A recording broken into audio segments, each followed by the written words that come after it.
way, Doctor. You will understand.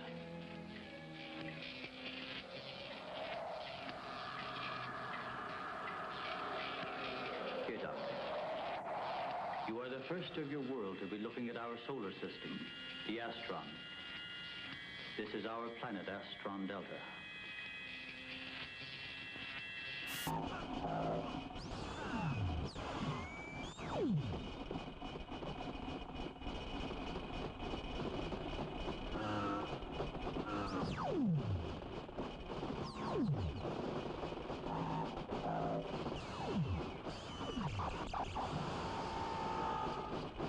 At the top.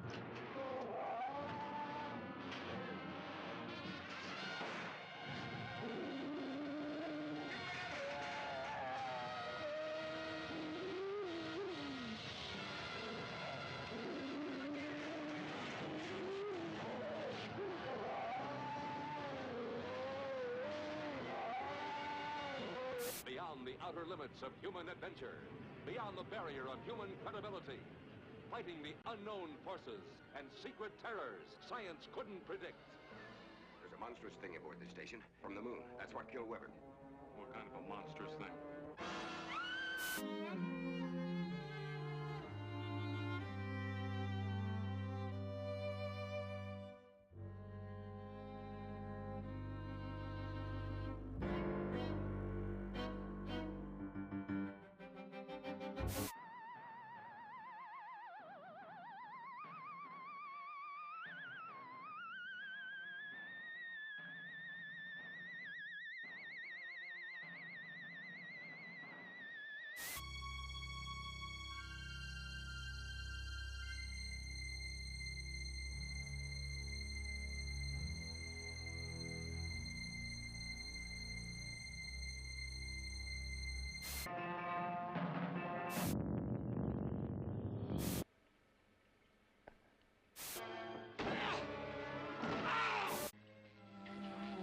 Look this way, Doctor.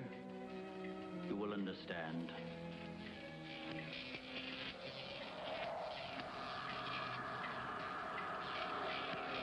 Here, Doctor. You are the first of your world to be looking at our solar system, the Astron. This is our planet, Astron Delta.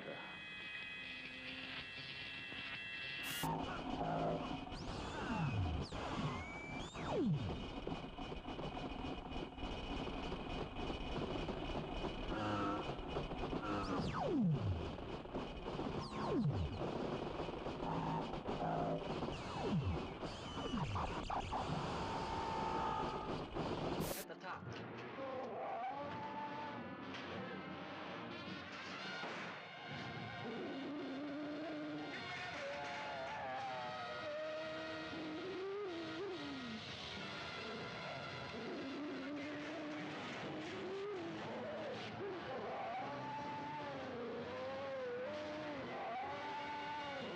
Beyond the outer limits of human adventure, beyond the barrier of human credibility, fighting the unknown forces and secret terrors science couldn't predict.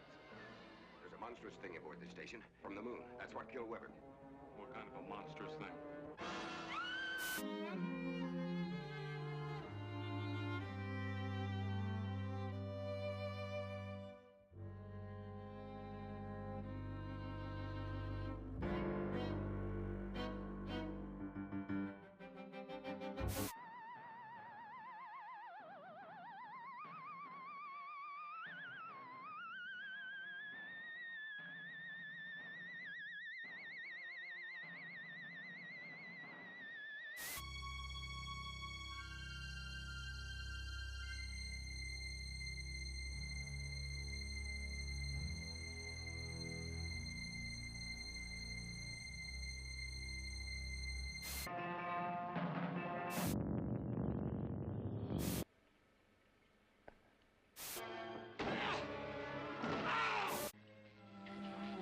Look this way, Doctor.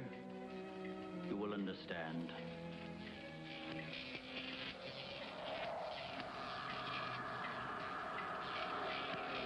Here, Doctor.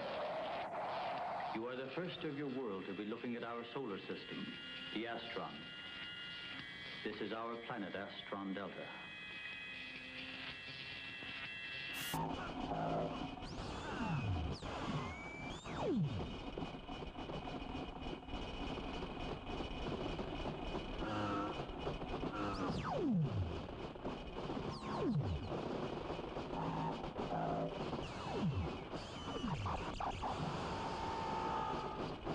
At the top.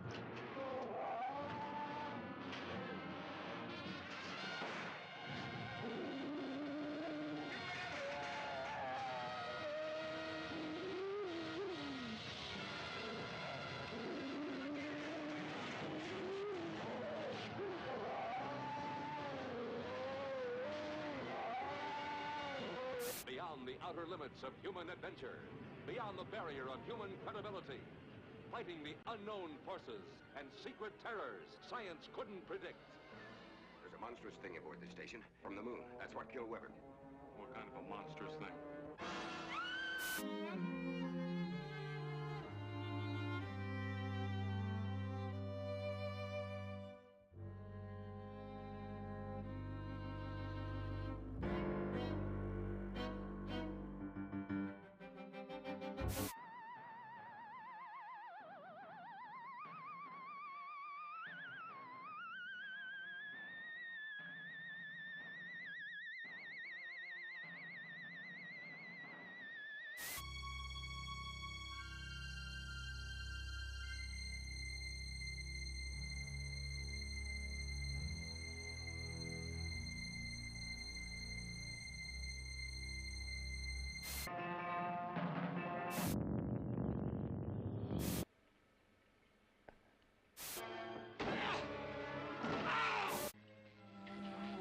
Look this way, Doctor. You will understand.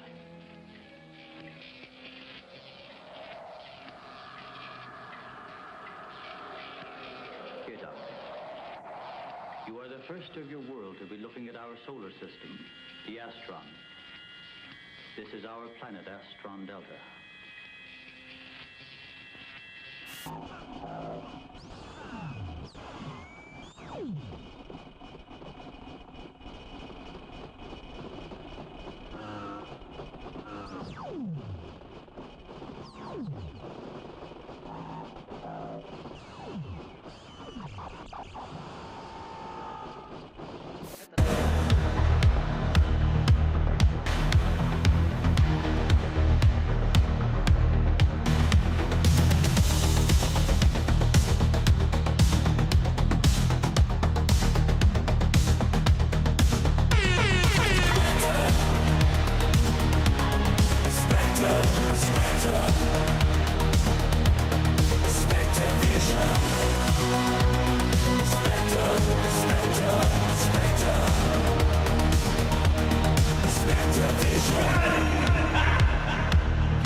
What is up, everybody? How you doing? It is Thursday, 7 p.m. And you know what that means? Well, it's actually a little bit after 7 p.m. I got another late start. Sorry, I was trying to scarf down my dinner before the stream started. How are y'all doing? Sorry, I haven't been reading the chat. I literally just ran in from the hallway got in the chair right when it was time to start. So, hi. What did I miss? Oh, your cat fell asleep on you. Okay. No, your car is asleep on you. What up, Fire King? What up, Ghost? What up, Bad Taste? How you guys doing? Anyway, how has your week been? I don't work tomorrow, so that's gonna be nice. I still have this dry cough that just will not go away. I feel like every day it's 1% better. But if I do a lot of talking during the day, then like at nighttime it gets a little worse. So I'm trying to go a little easy on stream tonight. So I might talk a little quieter than I usually do. Just be ready for that. But yeah, what have you all been up to? What's new? Don't forget the question of the day, exclamation QOD or QOTD in the chat. We'll give you the question of the day. The battle queue is open, so if anybody would like to do some battling on Pokemon TCG Live, exclamation battle in the chat, and we can go ahead and do that. Listen, buddy, you can't sit here on my lap. You know you get too restless.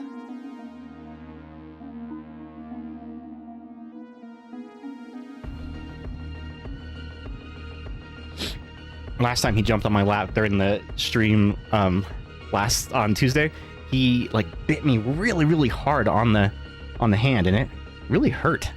I actually had to grab him by his scruff of his neck to pull him off of me. Today's question of the day is, what is an upcoming game this year that you are super hype about, and why? It seems like there's been a lot of gameplay trailer releases lately. Slay the Spire 2. What is that? I don't think I know that one.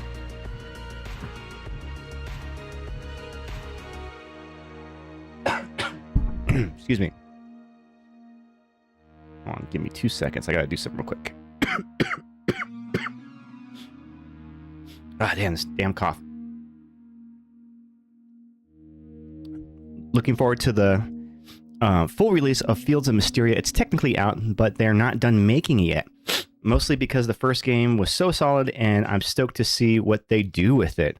Did you guys see the trailer for the new Divinity game that Larian Studios is working on? What do you think about it? I got Divinity Original Sin 2, but I have not played it yet. I started to play it, but then I was like, you know what? I want to finish playing Baldur's Gate with the group. But then we never finished, so we're just in limbo. I didn't see the trailer, but I saw that they're working on it. Yeah, and they did say that they're going to change the gameplay a little bit to make it more like Baldur's Gate was. So that's a good thing, right? Because that was the game that really like launched them into the stratosphere of popularity, and I think they're going to try to implement a lot of those gameplay features from Baldur's Gate 3 into the new Divinity game. It looks cool. You know, at this point I will trust Larian because of how good Baldur's Gate was. I will trust their judgment to make a good game. One thing though I'm worried about is because of how popular Baldur's Gate 3 was and how popular the characters were, I feel like they may be set up for disaster because people are going to go into Divinity not knowing the gameplay, not knowing the lore or the atmosphere or anything like that, expecting Baldur's Gate and those kind of characters, and you can't help but be disappointed because you're going to be measuring against them the whole time. You know what I mean? Like it's just the expectations are through the roof, and you can never achieve that kind of success again, I don't think. One day we're going to get the game back to that. Yes. Well, and then Izzy he's out in Europe. Oh, BTW. Izzy, he's not in here right now, but he sent a text to Molly and I, a picture of him. He had just proposed to his boyfriend Zach, so they are now currently engaged. So next time you see Izzy in the chat, make sure to give him a congratulations if he pops up in here. Possibly, I also feel like being in a different tile, it will do lots for that. That's true. The advantage of Baldur's Gate is that people who play D&D 5, 5th edition already know the mechanics. It's going to be harder to hook the same audience for a different system. That is true. And, you know, I will say this, Baldur's Gate was my gateway drug to D&D. Like, I didn't really know anything about D&D mechanics or how gameplay went with D&D, but I learned it through Baldur's Gate, and I feel pretty, like, competent in terms of, like, speccing characters and creating builds and stuff like that. So I feel like that, like, was a really good entry point, and maybe that was the whole point of it. And then I think so who's the company that owns D&D, like the Baldur's Gate license? I forget who it is, but they announced that they are working on the Baldur's Gate 4. So who knows, man? I don't know who's going to be developing that game. You learn how to play the game system pretty well too. Yeah, I mean, it was fun. It was intricate and deep. Like, you could play at surface value and do okay, but it's so deep and complex that you really can tailor it to your own style. So when you play our first real game of D&D, make sure to kill everyone in case they have good loot. Yes, and I will find a way to glitch my packed weapon so that I can get all the items at the vendors for free.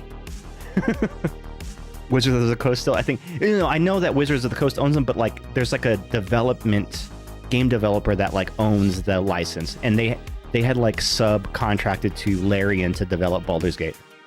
I don't remember what it was, like their parent company. So when are we going to play? Oh, yes. Let me get you in here. All right. So, Fire King, you're up in the battle queue. Let me get the game launched and get in here. Sorry, I was going on a little tangent there. Oh, Wizards is a subsidiary of Hasbro? Maybe I was thinking Hasbro. Does Hasbro do game development too, though? I could have swore that, like, Larian was contracted by another bigger, like, publishing company to develop Baldur's Gate 3. Okay, let's get the game up.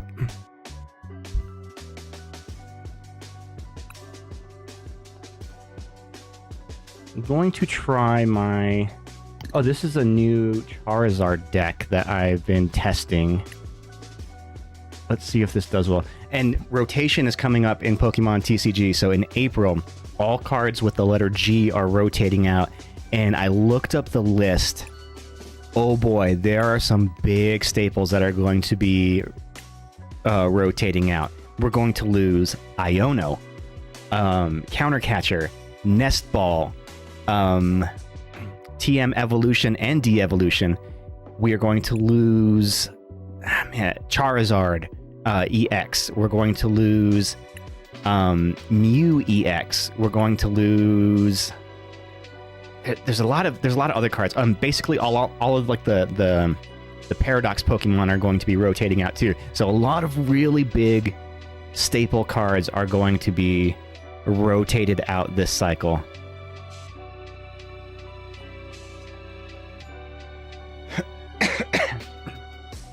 Can you link that list? Yes, I gotta look it up because I just saw it on a post on Twitter, and they just had like a pictograph of all of the cards that are rotating out. But basically, anything with the letter G on it that doesn't have a reprint later will be rotating out.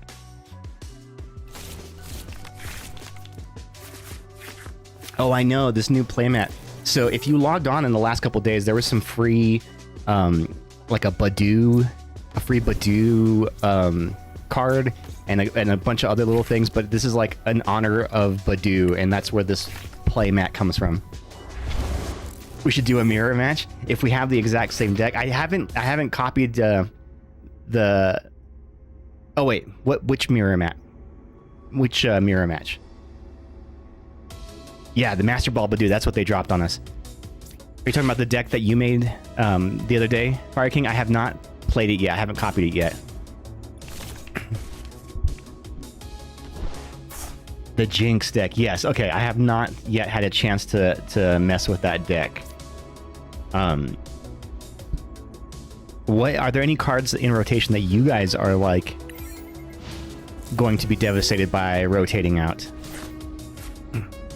Did Gardevoir EX get a later reprint? Because that's getting cycled out if not. Well, there's the new Gardevoir, Mega Gardevoir EX, so maybe that's going to take place of it. I do think that the original Gardevoir EX is rotating out. So really, like, Goldango EX is rotating too. So thank God, because I fucking hate that deck. But yeah, mostly all of the top decks in the format are rotating out. So this is going to be nuts. What can I do here?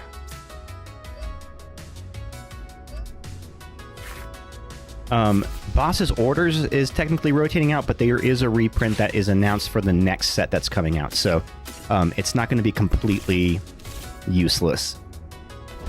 But who knows? There may be other cards that that kind of take their place. So you never really know.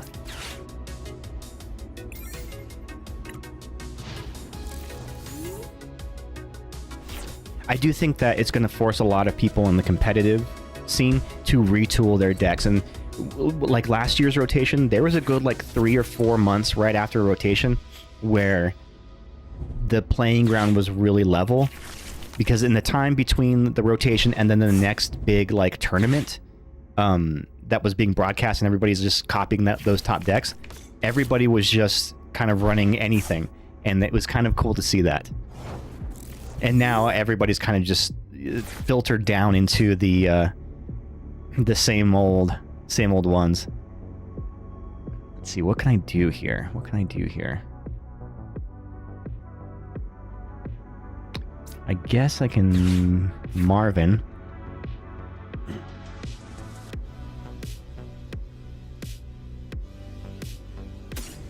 Let's do this, an Evo, and then I guess this. No, counter catcher.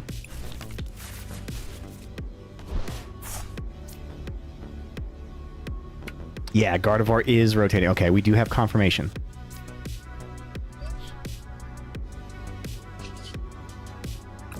Evolve.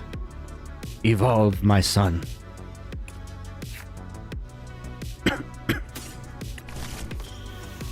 Speaking of Pokemon cards, today Pokemon Center dropped the pre-release for the set that comes after this next one. So the next one that comes out, I think it's at the end of the month, is the Ascended Heroes. And the one after that, it's going to be called... What's it called? I totally forgot, even though I got a pre-order of it today. But yeah, the pre-order dropped on Pokemon Center today, on the website today, and I was able to get a couple of things. Ghost, you scored some stuff too. Perfect order, yes, perfect order. That is right. My devastation is staved off for another year, but when Teal Mask Ogerpon goes, I'll cry. Oh, I know. But you know what? for our Pokenights, it's going to be fine. You know, because we're all running out-of-date decks anyway. Hey, what up, Zucker? How you doing?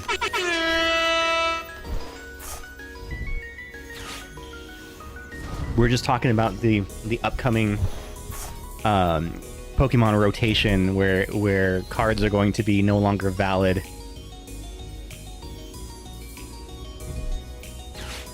Oh no! My enriching energy, that's going to hurt. That is very much going to hurt. Alright, well, there goes my draw engine. Get hammered. You know what? What do I know?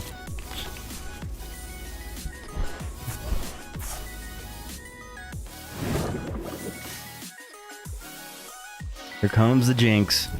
Oh boy.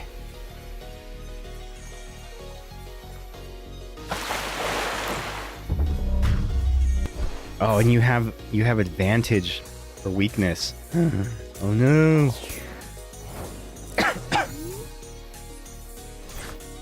Alright, how can I do this?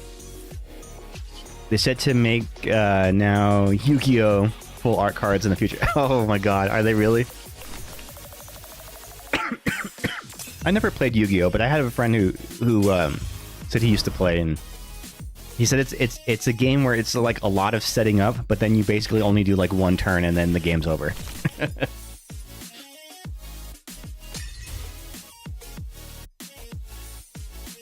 Well, shit, I'm still not getting the card I need here, so we're going to have to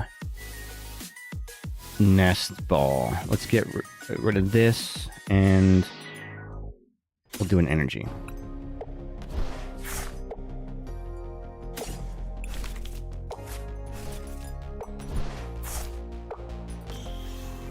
Nate and our buddy Alex played, though I don't know if they remember anything about it anymore.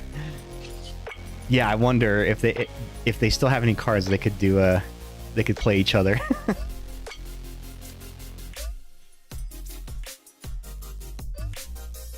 One, and if you get lucky too.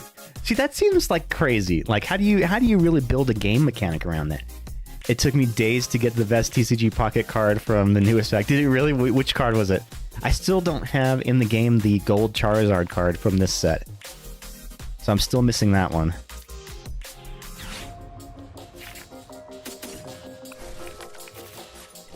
Oh, that ain't good. Alright, we're gonna retreat here and take a knockout.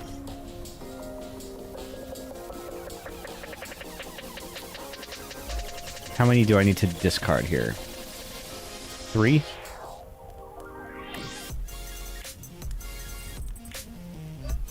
So the new Mega Charizard EX works in a really cool way. It's kind of like the Raging Bolt, where you discard energy from your Pokemon, and you do 90 damage for each energy that you discard.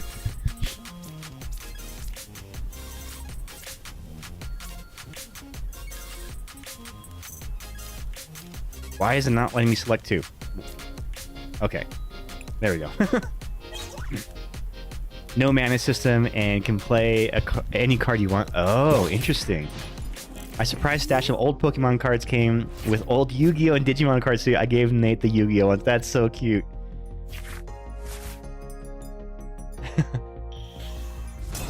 I mean, to get the immersive Charizard, it took me 3 days. Oh, okay, you're talking about TCG Pocket. Sorry, I thought you were talking about TCG Live.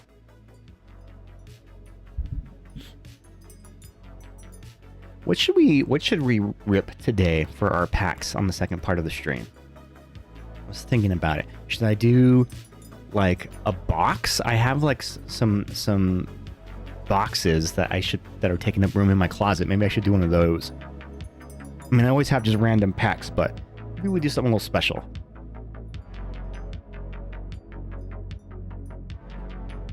Oh no, I'll let you guys decide. I remember when Yu-Gi-Oh! First started, the best deck was basically one of each piece of Exodia and like 45 copies of Pot of Greed, so you can draw your whole deck until you get them. What a hack. What a gameplay hack. Nah, do a box. Okay, we're gonna do it. We'll do a box. We'll box it up.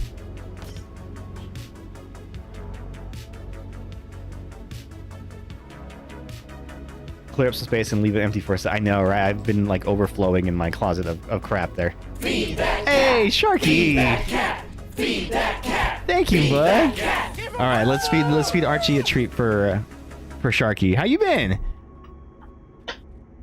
Come on, come over here.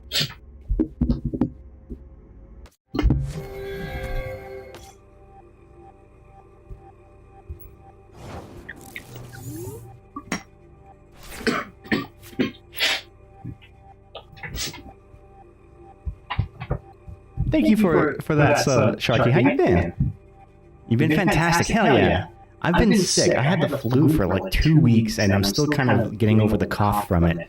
But I've been back to work. This was like my first week back to work since the holiday, and a whole lot of stuff. Yep, me too. And you know what?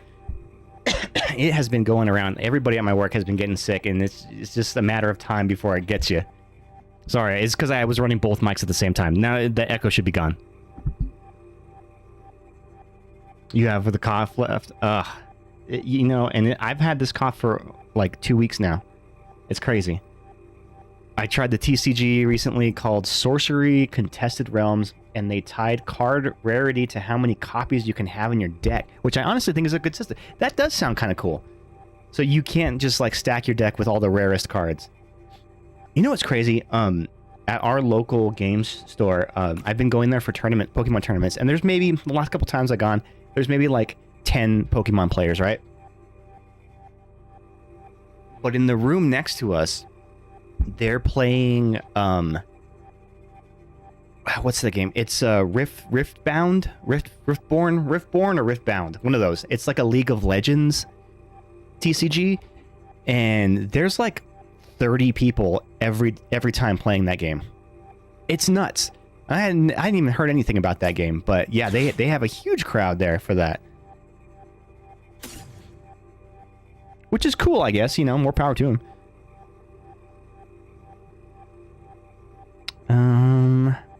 We'll ditch the counter catcher.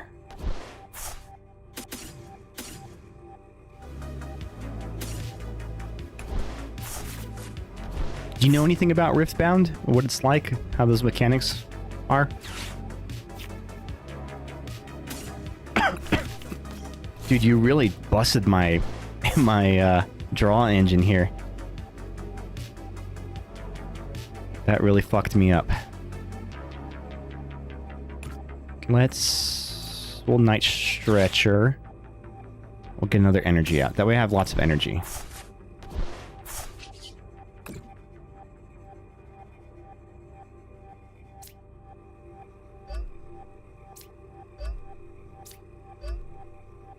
Stack some energy around.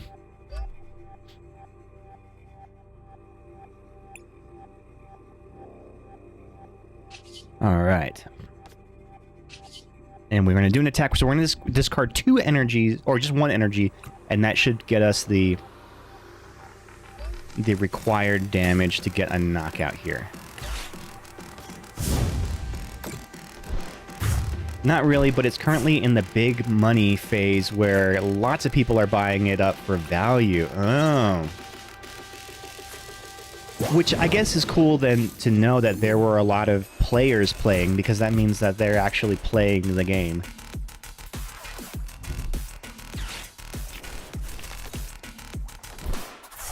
What is an upcoming game that this year that you're super hyped about? Probably GTA 6 or Fable.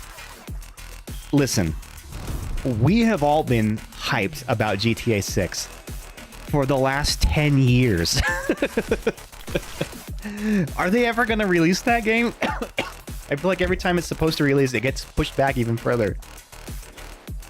Yeah, GTA 6 because we've all been waiting a long time for a new one. And Fable because Fable's classic. I never played any of the Fable games. I didn't have an Xbox growing up.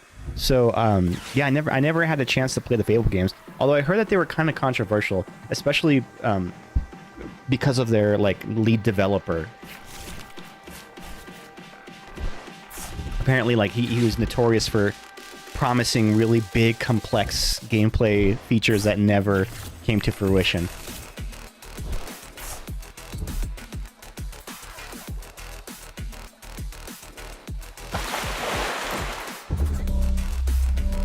Ooh, I'm asleep.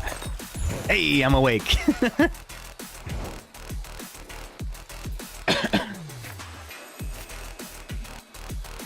All right. Here's what we're going to do.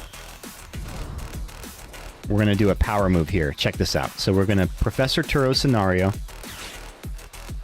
Get the Charizard up. Now we're going to lose out on our energy, but that's okay. We're going to go in with our Dunsparce. Runaway draw. Bring up this Charmander. Rare candy into the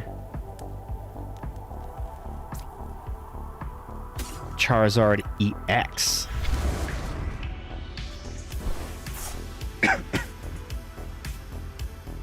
Using his ability... Oh, there's no energy in my deck anymore. Damn it, I misplayed. Yep, that was a misplay. I should have Super Rotted first to get energy out of my discard pile. Oh well, you live and you learn. But I'm still okay because I have enough to do his attack and get a knockout.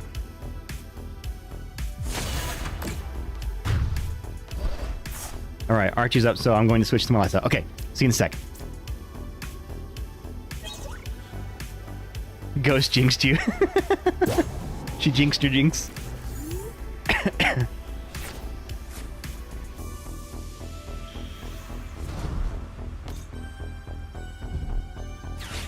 I mean, you can still come back from this.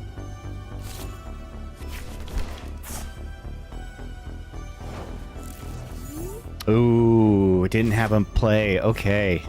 Well, then that's GG there. GG's, bud. GG's. That was a close one. I did much better with the Charizard deck than I did with my last deck. Okay. I'm going to do some of the ranked mode because I need to get to Master Ball rank. I'm only like 2 or 3 wins away from that. But I'm also going to go fill up my water real quick. 2 seconds. I'll be right back.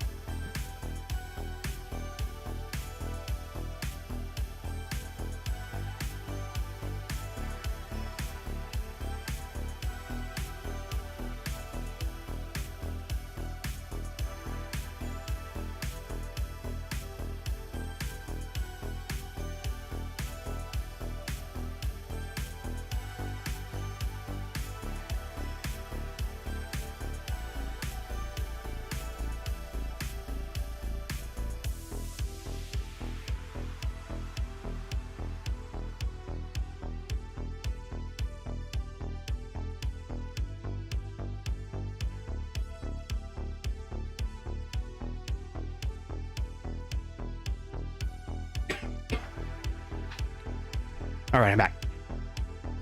I won't believe what happened. What happened? Did you pull that immersive card? You're the captain of your own ship now.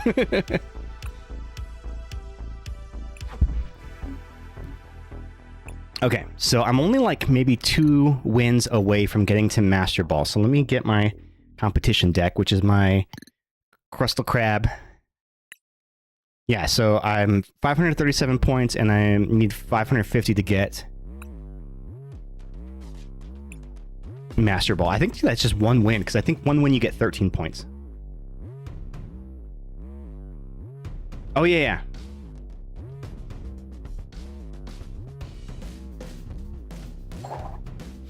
Did you pull it? Did you pull it just now?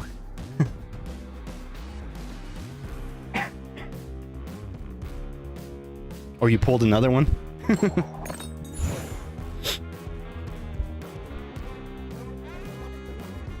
Alright, here we go. Let's see. Look at this guy's name. It's ZZZZZZZZW12. Oh, I'm going first. I don't like going first with my Crustal deck. That is one thing I don't like about it.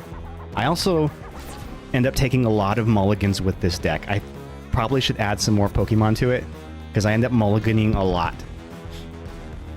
I made a pause from the game, so now it was day 4, and I got a second one. What's going on with my luck? You know what? I do feel that that game, their algorithm is tailored in a way that once you pull a card, you'll end up pulling it a lot. Or once you pay for it in the store, you know, you like exchange points for it, then you'll end up pulling it in packs. All right, only 2 mulligans. That's not bad. Yeah, the problem is if I only start with a Dwebble and I go first turn, that's it's not a good start for me. I'd rather, if I'm going first, I'd rather start with my Iron Thorns.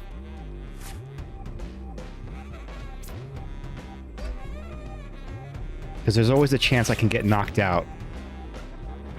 Oh, nothing. Okay. All right, not a great start.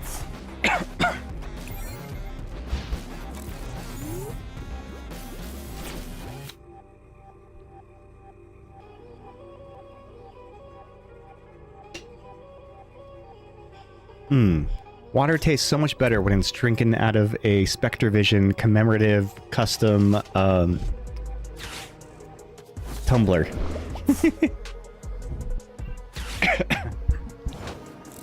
Oh, and they hit me with the jamming tower. Okay, what is this guy running right now? He might be running a Dragapult, which would not surprise me.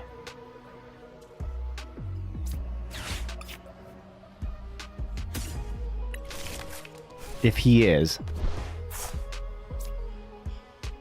But that's okay. I think I can... If he's running a Dragapult deck, then I think I have an advantage here. So we're gonna get the Crustle on this Dweeble.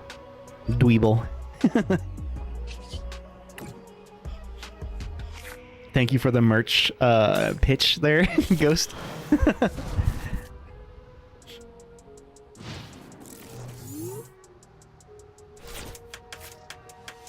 He can't just be running Dust Skulls and Monkey Dories.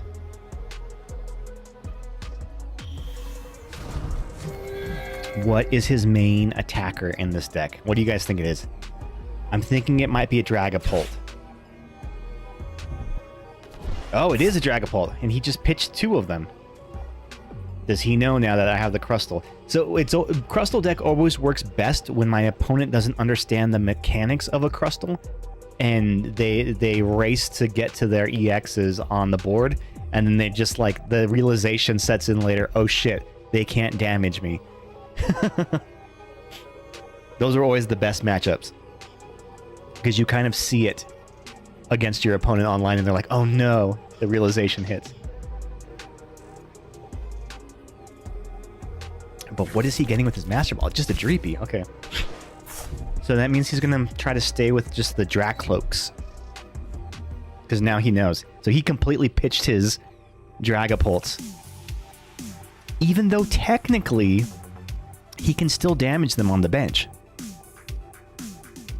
because that's placing damage counters. It's not doing damage. All right, so he just self-sacrificed the Dusclops.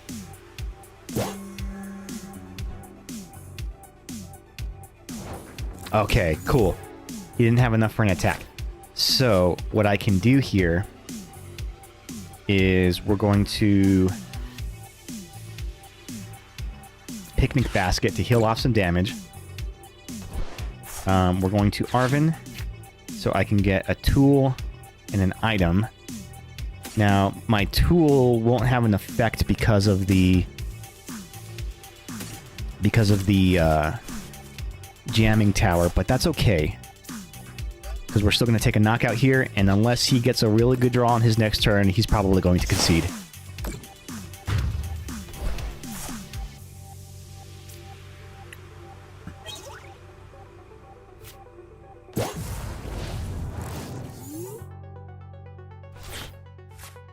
What do you got, bud? Okay, Dracloak, he's going to Recon Directive, so he's got to hope for something good. I mean, I don't know what he can have in there that's going to save him. Maybe a Pheasantipity?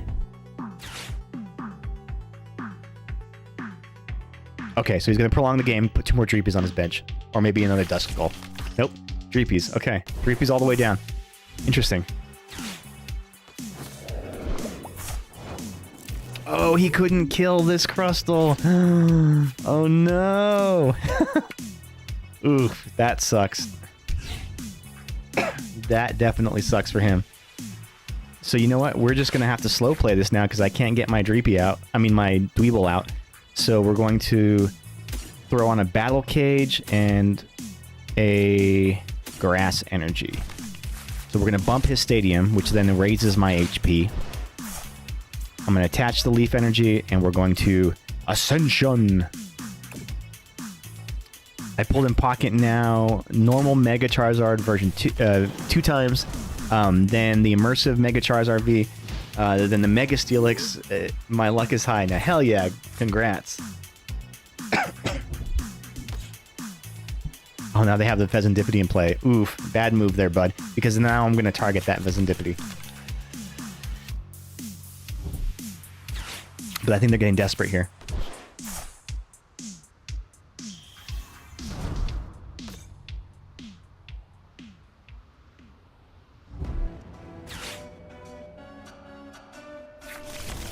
You use all of it, now you won't draw something good for once. Yeah, I mean, that happens. That's how it goes.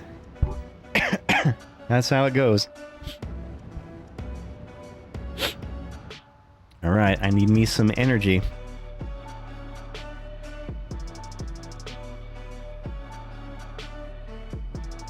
I need me some energy. So what could this guy possibly have in his deck that will bring him back in this game? Oh, maybe a Badoo. He can item lock me. That's something. We'll buy him a turn.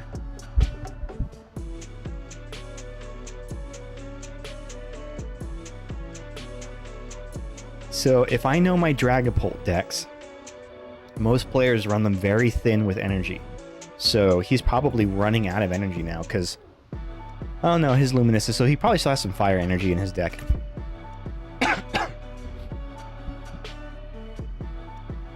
So if I can find a way to boss in the Pheasantipity, they may not be able to retreat him. Oof, that always hurts having to discard a Luminous energy on a retreat. Because there's no way you can recover it. That is lost forever. Okay, took a while, but you're back. Welcome back, bud. Oh, okay. Well, shit. I don't have an energy, so we're gonna have to Iono here. Let me ask you guys a question. Do you ever rediscover a band or a musician that you haven't listened to in a long time and then kind of fall back in love with their newer music?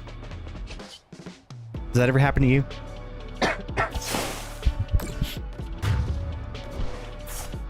It recently happened to me.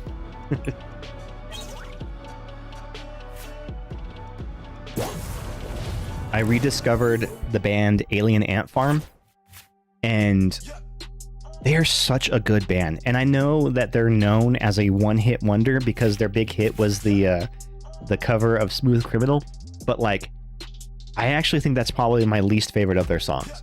They have so many more good songs, and the lead singer is such a talented singer and songwriter that like their lyrics are actually really, really deep. And the earliest iteration of the band, before some of their members swapped out, they're incredibly talented musicians, especially their bassist. Their bassist was kind of a badass. You got a new game? What'd you get?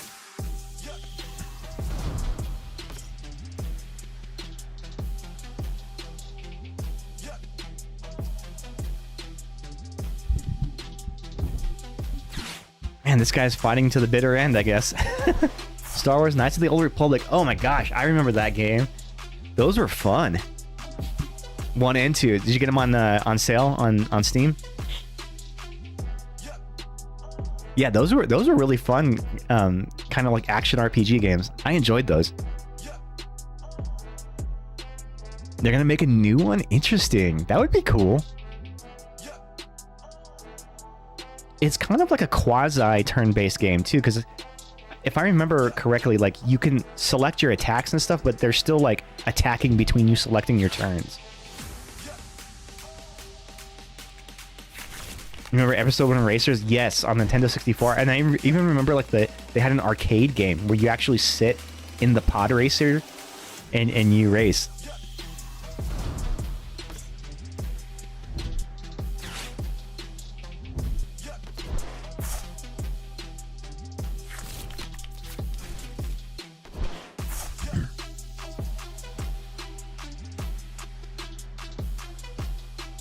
They will make a new racer. Oh, that would be cool. That would be really cool.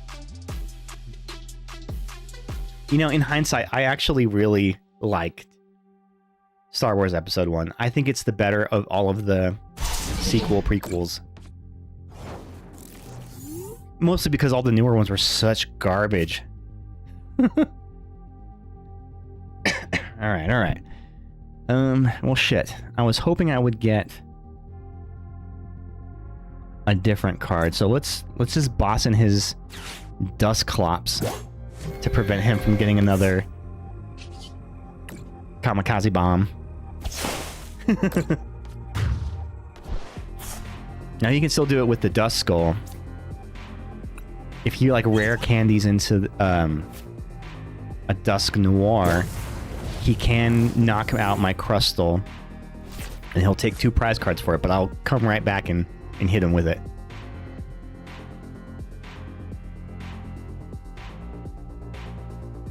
And then the third game called Star Wars Eclipse. The special thing about Eclipse is it will have new planets to explore that we never saw. Oh, that would be kind of fun. What kind of game is that one supposed to be? Is it like an action game? Is it an adventure game? Or is it more like a No Man's Sky kind of calm game, calm adventure game? Oh, he discarded his Dusk Noir. Interesting.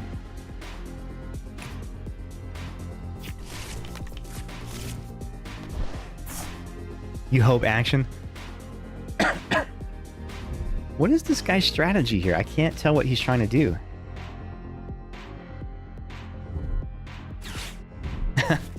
Alright, fair enough. Hit me with an Iono.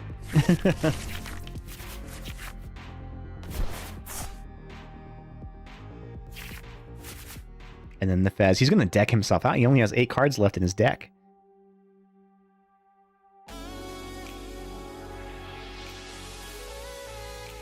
Come on, make your move, man. Quit slow playing here.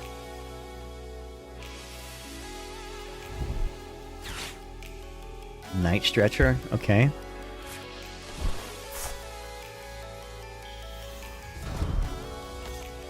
Okay, now he can get some damage on me. But see, if he sacrifices his Dusclops, that's just going to it's going to give me a prize card. So I don't know what his strategy is here. Because he still can't knock out my Crustle. Ooh, Jamming Tower. I stand corrected.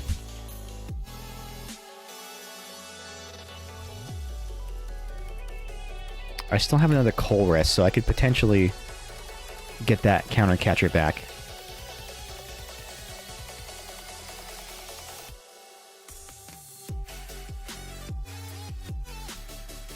Yeah, so he can actually get a knockout right here. That'll give him 2 prizes, and he's gonna pop his Duskull. So he's okay. Good move, bud. Smart move with the Jamming Tower. There is hope for him yet.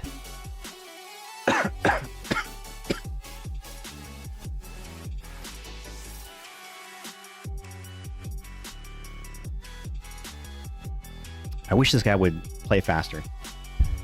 Look at the timer discrepancy between him. I have 16 minutes left on my timer. He has 10.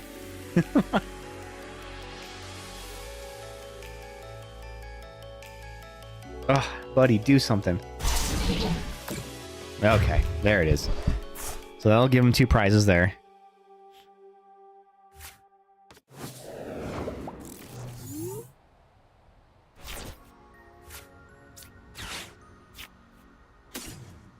But then I'm going to fire right back and get a knockout here.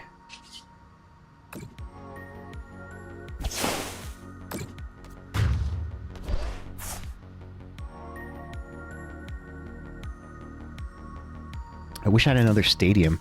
Most Dragapult players that I've played against, they don't run more than 1 Jamming Tower, so I'm interested to see if he has a different variation, because this is the second Jamming Tower that he's had in this deck.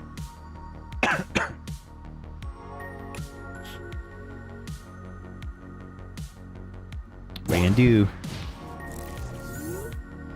He's gonna do the Badoo, which is probably the smartest move right now.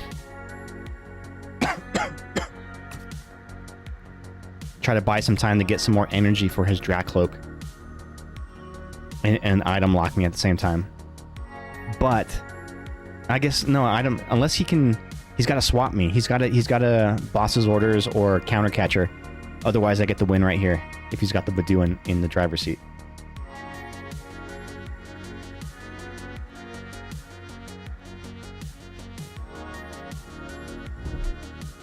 There's the counter catcher. Okay, good play. So yeah, so now he's gonna Itchy Paw in. Geez, I might be able to just play for a deck out. It's just stall him until he decks out.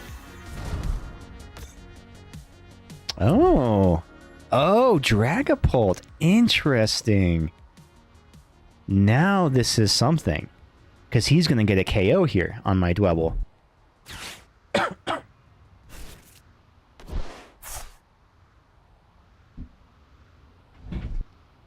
Archie just jumped back up on my lap. Buddy, you can't sit on my lap.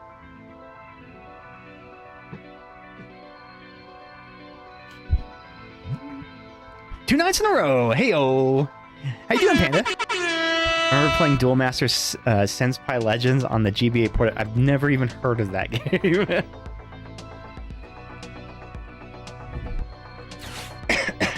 Okay, so he's going to pull his Dusk Noir back out. Watch.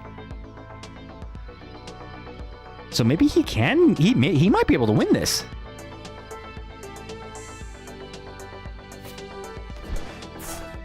Yeah, I actually think he just won this game.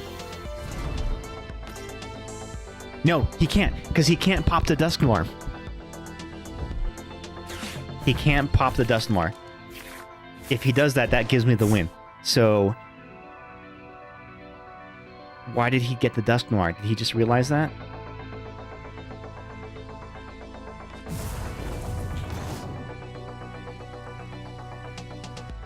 Not a game, but I'm so excited about the Void and Voltage update coming to Core Keeper. What is that? I'm not familiar with that. Alright, now I gotta get resourceful here because I'm down to my last Pokemon.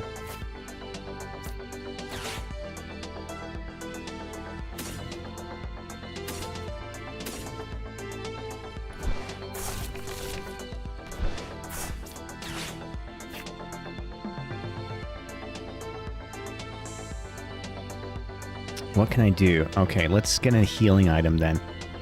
We'll take this. And I mean, I guess this tool.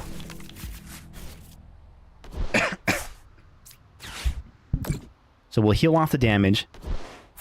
Core Keeper is a video game. What kind of game? I've never heard of that one.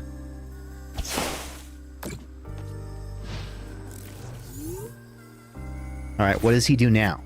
What moves does he have now that he can play? He's only got 2 cards left in his deck. Most of his energy is in the discard pile. He can retreat. He can't damage me with his Dragapult. It's kind of like the mines in Stardew Valley. Oh, interesting. What? He just sacrificed himself. He just gave me the win. That was so weird. Why did he do that? Maybe that was their way of conceding?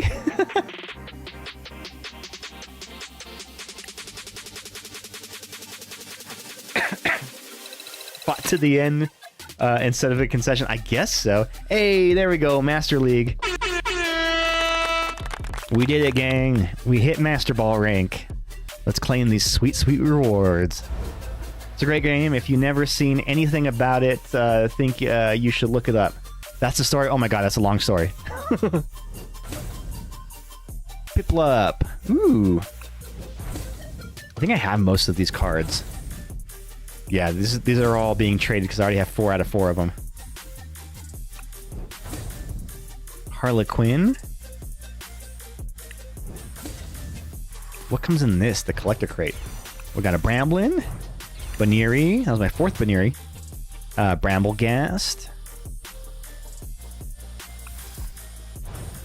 Paldean Tauros. Moltres. Oh, and the Namble. I just pulled this in real life on the last stream. Ooh, Dugong. Grimsley's Move. Mega Charizard EX. And Dawn. Very cool. I had most of those cards already. I still need that freaking gold Charizard.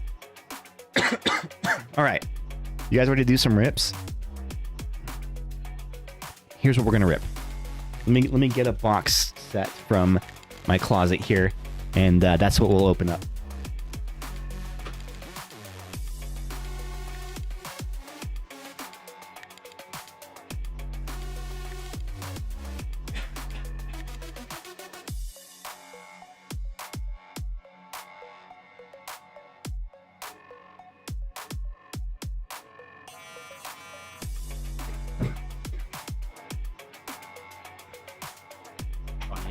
playmat.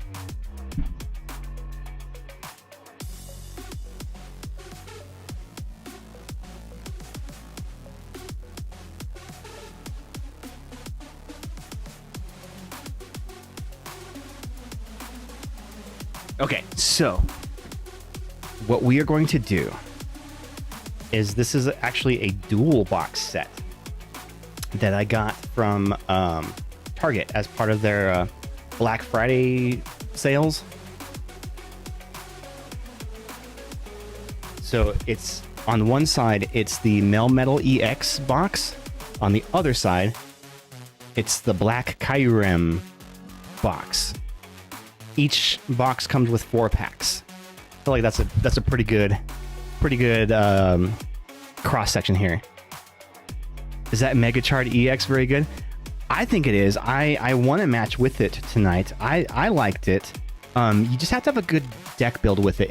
It's very much a power glutton where you just are constantly cycling energy.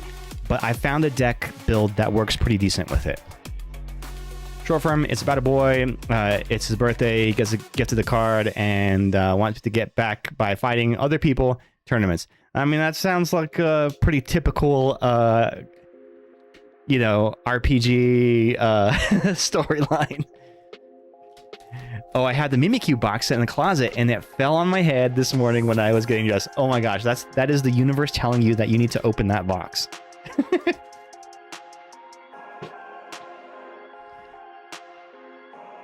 Okay, I will let you guys choose. Can we do like a short poll? Ghost, would you mind setting that up? Are we going to do first the Melmetal or the Kyurem? You choose. Melmetal, Kyurem. Am I pronouncing that right? Is it Kyurem? And it came with this little tray, which kind of... Hold on a second. I think you can fit cards in this. Oh my god. Yeah, look, you could have a little... You can hold cards.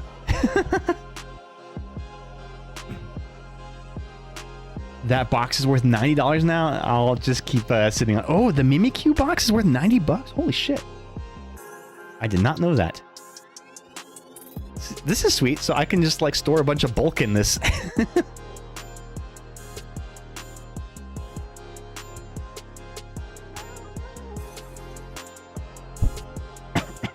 Okay.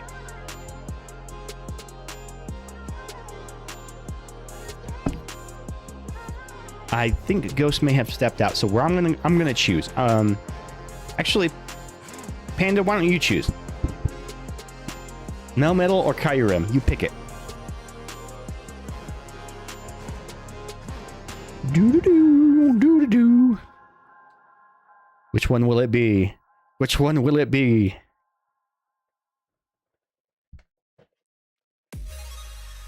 Am I making you dizzy? Am I hypnotizing you? Somebody shout out which box to open. First person to shout it out, I'm going to open it. Kyurem or Melmetal?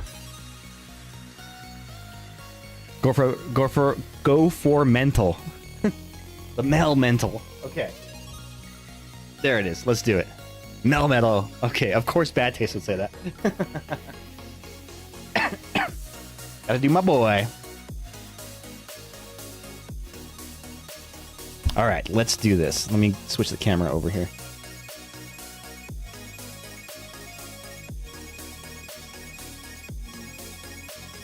Alrighty, let's see here.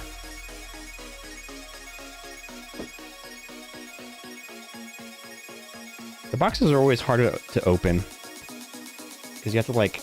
They're like glued. You have to get through the glue. I know I asked this question last stream, but nobody answered. Does this camera look a little desaturated to you? Like the color, is it lacking a little bit? You had to use a knife on those?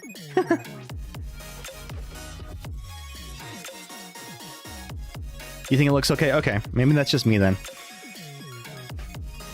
Because I am super colorblind, so I guess naturally everything looks a little desaturated to me.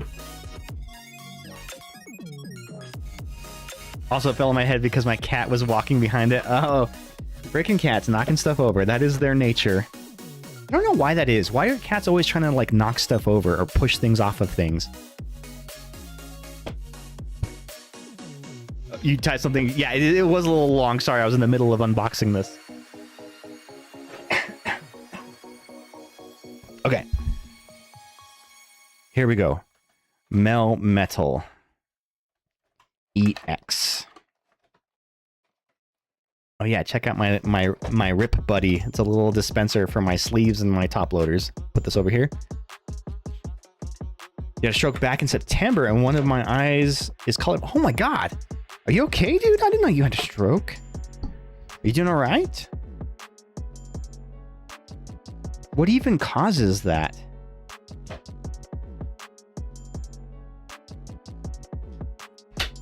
Oop.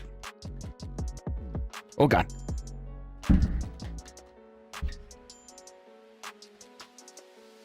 Date, since you are the Melmetal fan, I will take a picture of the code card and send it to you so you can redeem it in TCG Live.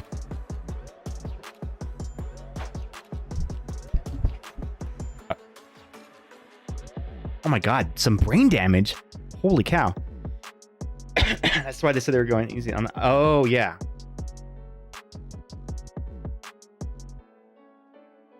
Gosh. Goodness. Well, I hope you're doing okay now.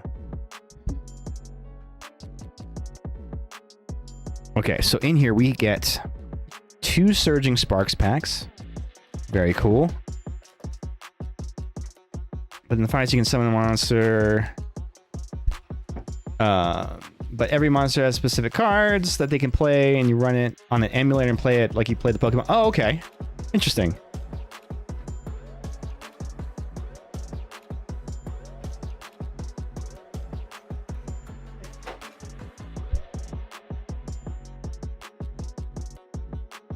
It's one of my favorite nostalgic games. I searched it for years, play on the emulator. I just found it again today. It's so fun to like dive back into old games that you used to love as a kid. Although sometimes you kind of find that some of those games don't hold up as well as they did in your mind. Okay, let me get some sleeves out here.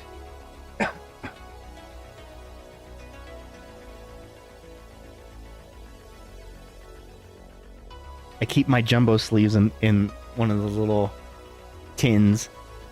Like a lunchbox.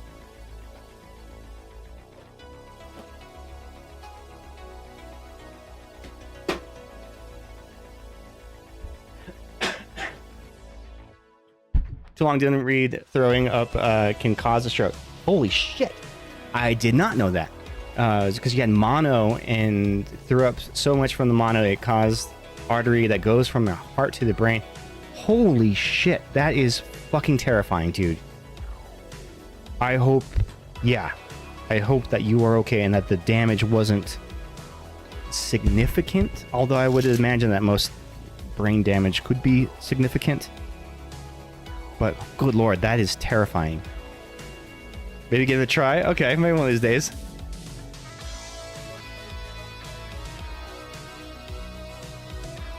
Only 40 when gosh. Well, and it kind of goes to show too that like we're all so vulnerable all the time. You never know. That's so scary. Jumbo Melmetal EX. What is the value of the Jumbo Melmetal EX card? You'll be surprised. Sometimes some of these Jumbo cards can be worth a couple of bucks. We have the Cosmofoil Hollow Stellar Crown Stamped Meltan. The Jumbo card is worth 2 sticks of gum. Hell yeah.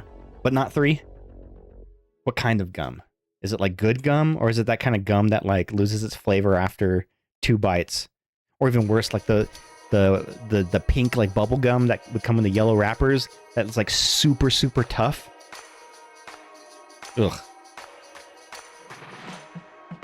And then we have the stamped Melmetal EX.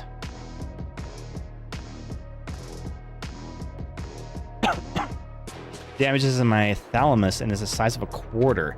Went to the ER right away, got me on some meds. I was in the ICU for one night when they released me back home the next day. That's super duper unusual. Usually when you're in the ICU for a week, when you have a stroke, and then in the normal hospital GP for like 2 more weeks. Jesus. Juicy fruit. Yeah, juicy fruit was definitely one of those. I loved the taste of juicy fruit, but man, that flavor just is non-existent after 2 bites. Damn it, I cannot get this in here. Get in the freaking... The stars in the background were cool. Yeah, right? It's like the Cosmos Hollow. Fruit Strike gum. Is that the one with the zebra? All right, so two Twilights, two Surging Sparks, 2 Twilight Masquerades, 2 Surging Sparks. We'll start with the Twilight Masquerade. Do you remember what was it? Fruit by the Foot? It was like the long, not Fruit by the Foot. What was it? Bubble tape. And it came in like a spiraled, it looked like a tape measure, like a little plastic tape measure box, and you open it up and you just like pull the gum out. And it was like covered in like flour, right? So it wouldn't stick to itself. I saw a picture, like a meme online, and it was like how you know somebody's a sociopath, and they had taken the whole spiral out of the container and then just bit into the side of it, just so it's no longer a spiral, it's just a big chunk out of it. Big League Chew. Oh yes, dude, I used to call it Chewbacco. My uncle used to chew tobacco, and then me and my cousin would chew Big League Chew. That was funny. Big League Chew. I remember that. Do they still make that? Do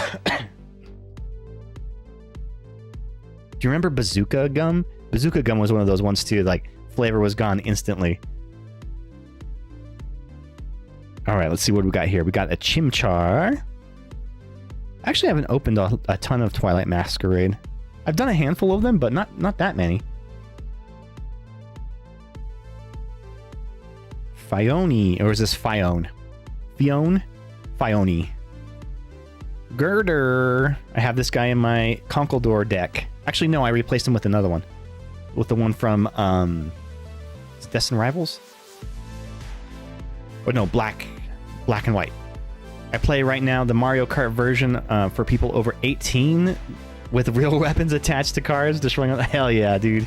It's like the old Twisted Metal and Vigilante 8 games. Those were a lot of fun. I used to love those. Fruit Stripe Gum, the Zebra Gum, just stopped being made in 2024. Oh no. Oh my gosh, does that mean that like all of the existing ones from that have been manufactured are going to go up in price? They're collector's items now. Love Ball. I do not have this card. Search your deck for a Pokemon with the same name as one of your opponent's Pokemon in play. Reveal it and put it into your hand, then shuffle your deck. Okay, I immediately understand why you never see anybody playing this card, because it's so fucking random. The chances that your opponent would have a card that you also have in your deck that you don't have in play, that's a very, very rare occurrence. Ooh, and Never Have I Ever. Okay, let's do that.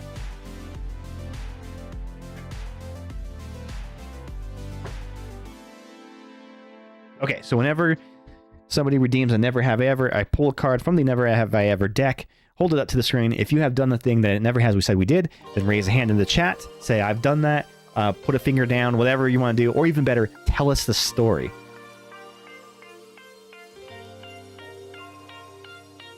No. Some of these are dumb.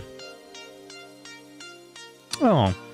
Never have I ever bought roses and chocolates for a date on Valentine's Day. I've done that before.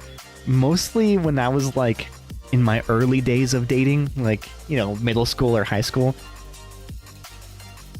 When you don't really know how to be romantic, and so you just get the corny things. You have never? sometimes it's kind of fun, you know, stuffed animals and the big heart-shaped box of chocolates. I mean, you could pack one since everyone inevitably runs FedEx. That's true. That is true. It has to be a Pokemon. It can't be an item card or train. Exactly. It has to be a Pokemon.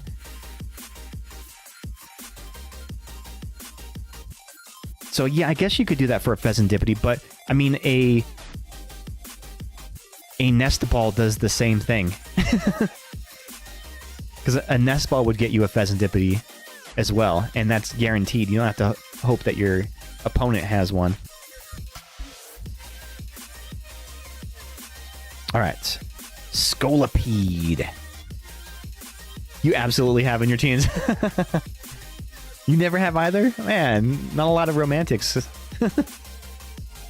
And a Whirlipede. We've got the Reverse Hollow Sea King. Oh man, I played against somebody at the tournament this last Sunday who they were running a Sea King and Thwacky deck. The Festival Leads deck, and it was surprisingly powerful.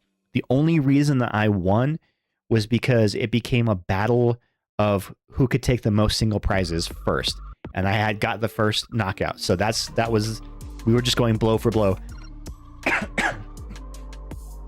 No, I didn't, because I'm young, just 21, and never had a crush yet because I was fighting my whole life with problems like ADHD and more stuff.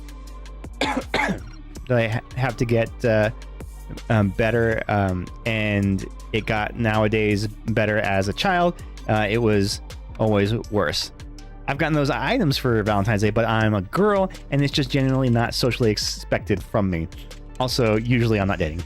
Fair enough. Fair enough. The patriarchy hurts us all. And we got the Infernape. Oh, is this a reverse hollow?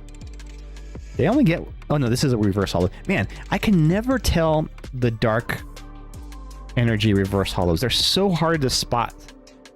These are two darkness energy cards. Can you tell which one is the reverse hollow?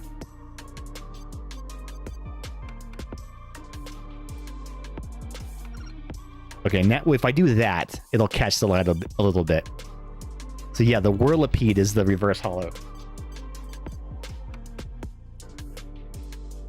Not to say I wouldn't do it. I totally would. It just hasn't come up. Yes, the right side was definitely the reverse hollow, but you gotta really squint at it and tilt it so it catches the light, because I didn't even notice it. For a second I thought that I got like shortchanged in this deck, that I only got one reverse hollow and one hollow rare.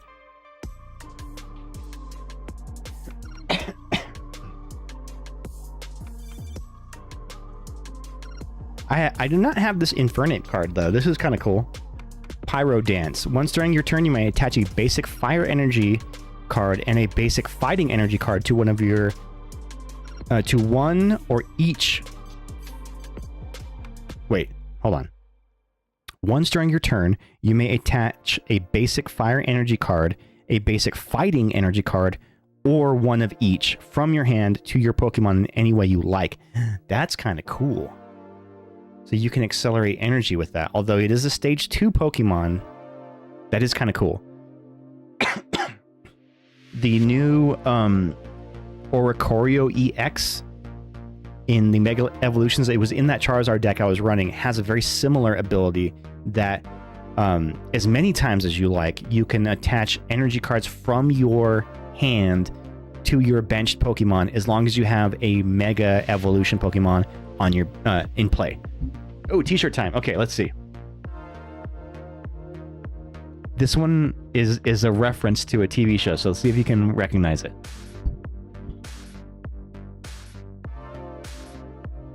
It's a motorcycle club.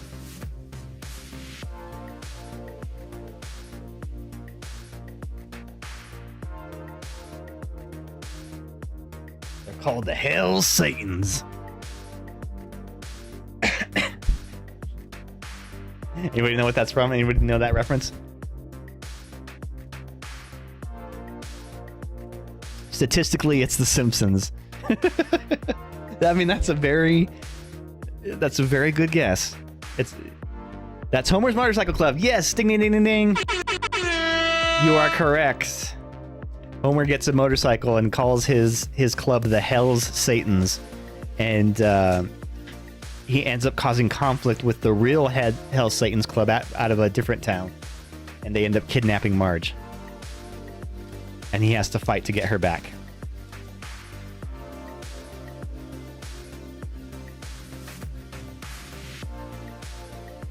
Okay, here we go. We have basic energy, a man key. Oh, you can't see. You guys can't see it.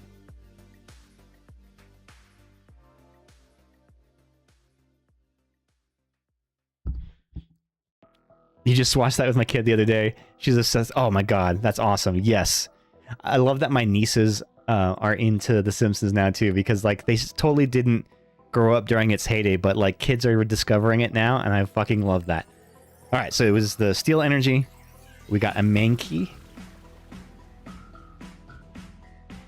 That same very episode. I forget what it's called. The name of that episode. And it guest stars what's his name? Dan from Roseanne. Why can't I think of his name? And the stupid sexy Flanders. Stupid sexy Flanders. Feels like I'm wearing nothing at all. Nothing at all. Nothing at all. Swablu. John Goodman. Yes, that's his name. Thank you, because I could not... Does that ever happen where you just have like an actor's name's just stuck on the tip of your tongue and you can't think of it? Oh yeah, I was talking earlier about like rediscovering old bands or musicians that you used to love, and then you kind of rediscover them. Alien Ant Farm. I listened to I didn't know that they came out with an album last year, and I listened to it. It's really fucking good, and one of their lead singles has been stuck in my head for like 4 days. It's just such an earworm. Yeah, Alien Ant Farm, super underrated band. I don't think that they got enough credit for their music and their songwriting because they're only known for that cover, that Michael Jackson cover that they did. Take my wife, sleaze. Oh yeah. It's a play on the phrase, take my wife, please. The Sia's Appeal. Switch in one of your opponent's benched Pokemon, basic Pokemon to the active spot. If you do, the new active Pokemon is now confused. That's the name of the episode. Yeah. I got it. Passimian.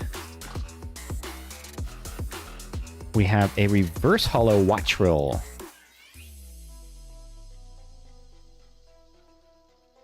We have a reverse hollow Cast Form in its Sunny form.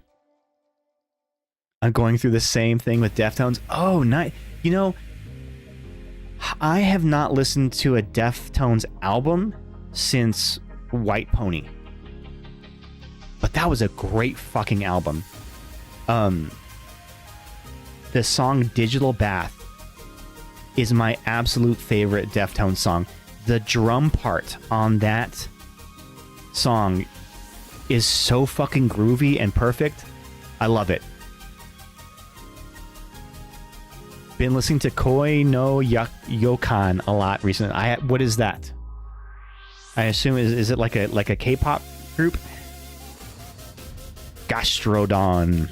Sticky Bind. As long as this Pokemon is on your bench stage 2 Pokemon, both yours and your opponents have no abilities. Ooh, interesting. Oh, that's one of the Deftones later albums. I've heard a couple songs from their Saturday Night Wrist album. That's the one that has Prince on it, right? That song's pretty good. If you liked some of Deftones stuff, I'd definitely suggest giving it a listen. Also a banger. Yeah, Prince is really good. There's like a dubstep artist. I think it was, I forgot who was it. Bass Nectar did a remix of Prince that I actually like better than the original version. I was listening to The Sweetness by Jimmy Eat World the other day, and my kid got in the car and was like, how do you know this song? And I was like, no, how do you know this song? And she was like, it's a meme. Wait, what's the meme? Oh, is it just the beginning? Hey, don't write yourself off yet. Cherry Waves. That's a good one too. This has to be a joke. The driver of my car in the game has a voice of Duke Nukem. What? You had to explain that song was like 20. You had to explain that song was 20 years old. Jimmy Eat World was an interesting band because they were coming at the tail end of like the new metal craze, but right before the emo craze. So they were this band that was right before. Technically, I think they're considered an emo band, but they didn't fit the same mold as like My Chemical Romance and all of those other shitty bands. But like they had really good music, and again, they came in, dropped like 3 hits, and then just left. She didn't believe you. That's awesome that you could do the Duke voice. I remember when Duke Nukem came out when I was a kid. I thought it was the raddest game I had ever seen in my life. It was like vulgar. There was nudity. His catchphrases were, oh man, what a crazy game.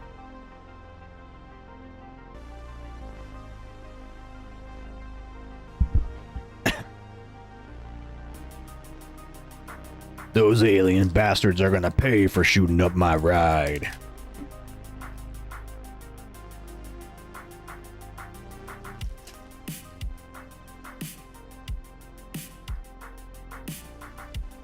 All right, here we go. This is the next Twilight Masquerade pack.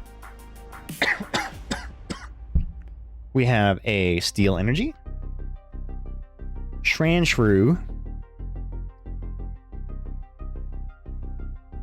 I'm here to kick ass and chew bubble gum, and I'm all out of gum. Chansey. What are the other phrases he would say? Hail to the king, baby. Basically, he was just doing Ash Williams. Do you know the game called Beyond Good and Evil? I've heard of it. I've heard it's actually really, really good, but I never played it or its sequels. Clefairy. Oh, that's a cute Clefairy. It actually looks kind of like a Cleffa, more like a Cleffa than a Clefairy.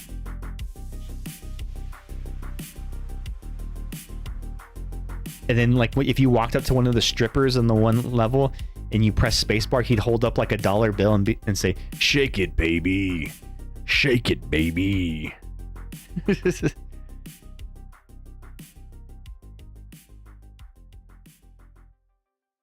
Glally. Kilowatt roll. So I got a watch roll earlier, now we got the kilowatt roll. Lana's Aid, Reverse Hollow, very nice.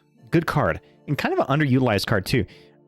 Pick up to 3 in any combination of Pokemon that don't have a rule box and basic energy cards from your discard pile and put them into your hand. Very, very useful card. I run this in my Cerulean City Gym deck with the Mega Gyarados. I'm not Mega Gyarados. Misty's Gyarados. You should play the 20 years anniversary of it. Originally from 2003, and the next one is in development. I got a version of it on Steam and started playing it. Excuse me. And I instantly got a headache. Like I was getting like motion sick playing that game.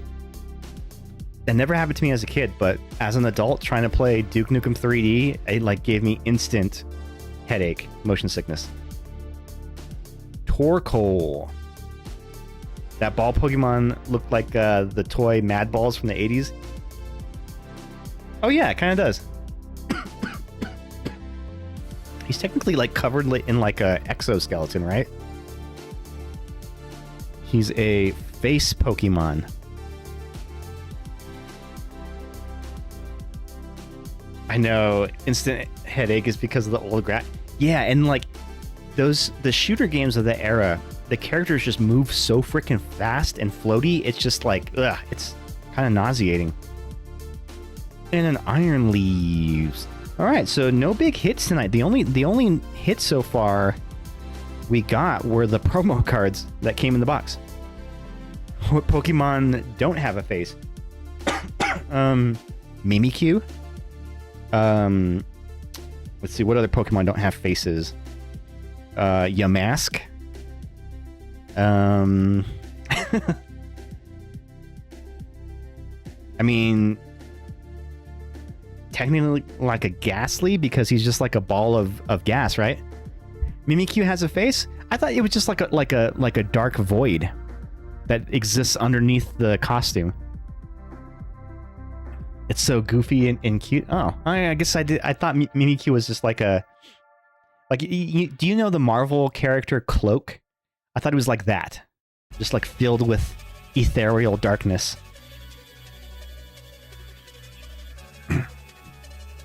Sorry, I'm using throat spray. Doing all this talking is like aggravating my throat and my cough. Does the blue Pokemon that Team Rocket has a face? Wobbuffet. Wobbuffet. Wobbuffet, Wobbuffet, Wobbuffet. That one.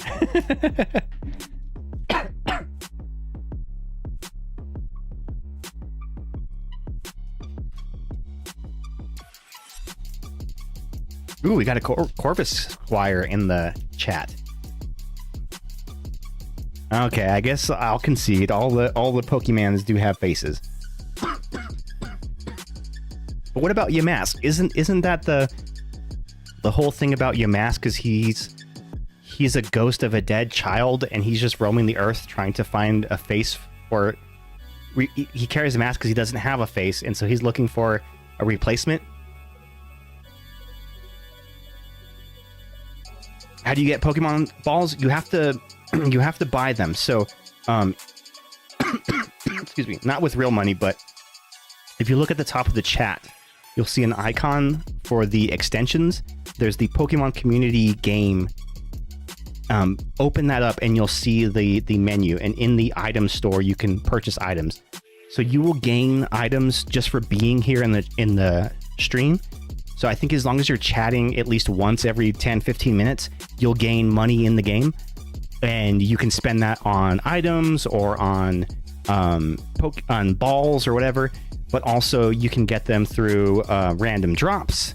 Sometimes Pokemon you catch will drop them, and I think I can actually give out gifts in the stream too. Let me do that. If there's at least 5 people playing the game. So it should be the next page after the Pokemon card viewer.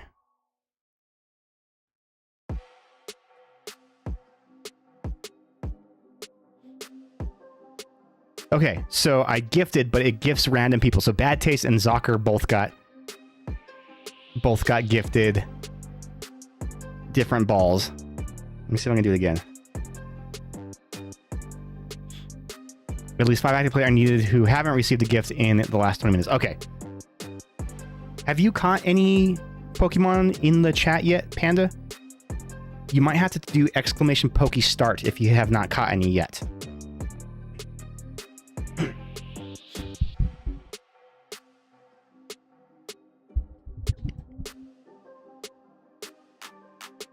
Azelf.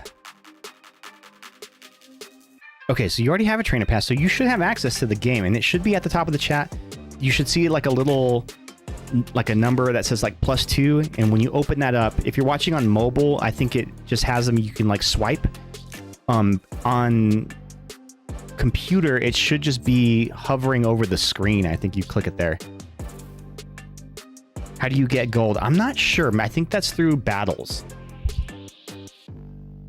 So you have to go to like battles in the Coliseum.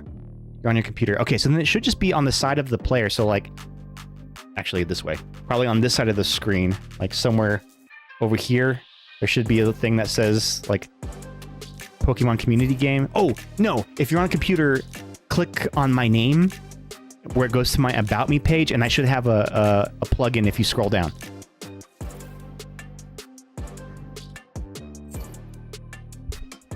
You have one, but you haven't battled. Yeah, and you have to set your battle roster too. So today's question today is, what is an upcoming game this year that you are super hype about, and why? Centiscorch. Hi from the drive-thru. Ooh. Live at the drive-in. Isn't that the name of a band? At the drive-in. That's the name of that band. You know what? Everybody fucking loves that band. I think they suck. I don't know. I do not understand the love for that band. I thought they were just like one of the worst bands I've ever heard in my life.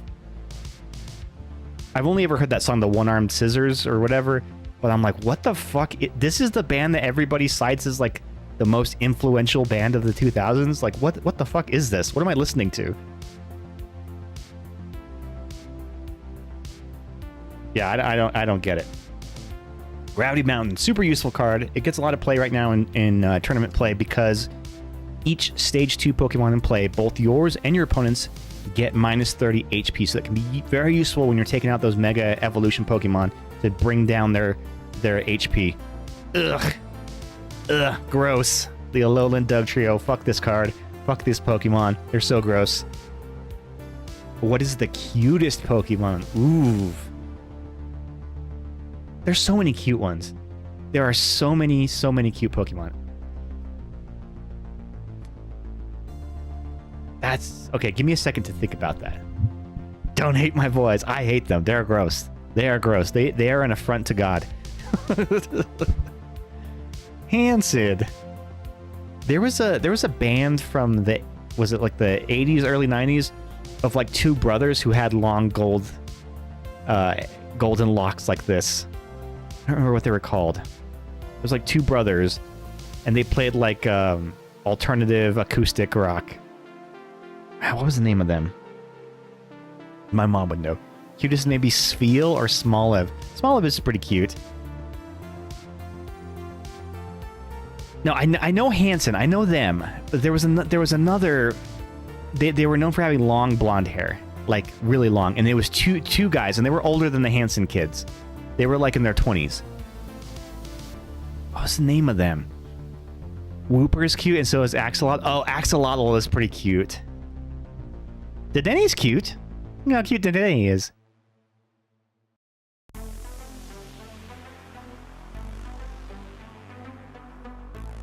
Clobopus. Wasn't that your nickname in high school? Hold on, Archie's breaking into my closet.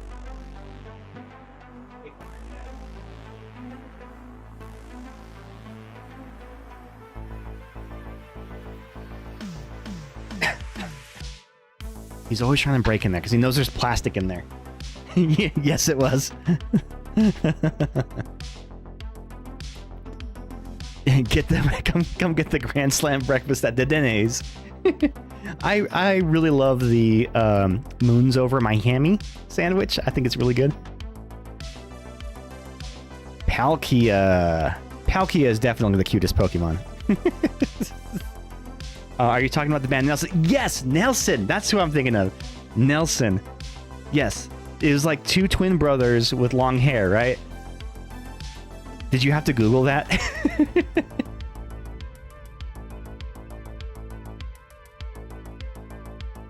When axolotls lose a leg or an arm, they can recreate it again like it grew a new arm. Ooh, gross. You sure did have to Google it. Well, I hope you learned something about music history and the group Nelson. They predated the Hanson brothers. Castform is pretty cute. And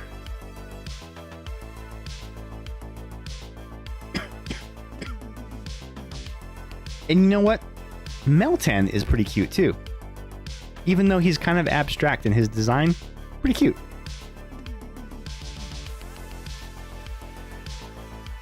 Tokyo Hotel.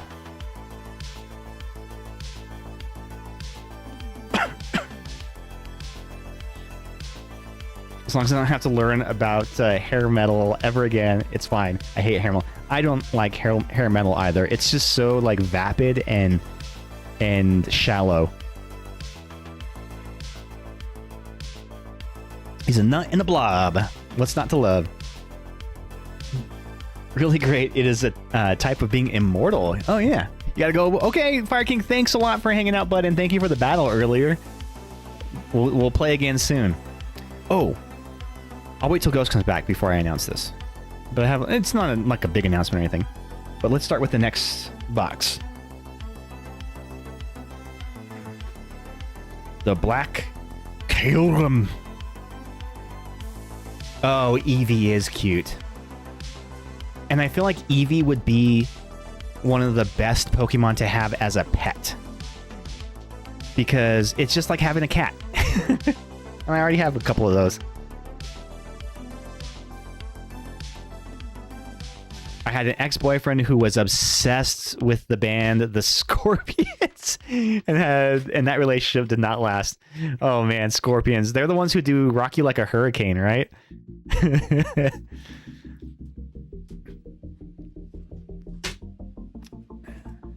But the hair metal band Nitro, where the lead guitarist shreds on a guitar with 4 necks. How much does that guitar weigh? Like 200 pounds? What do Scorpions do? What's their big song? None. No hair metal.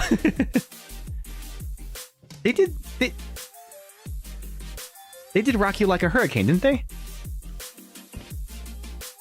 Here I am. Rock you like a hurricane.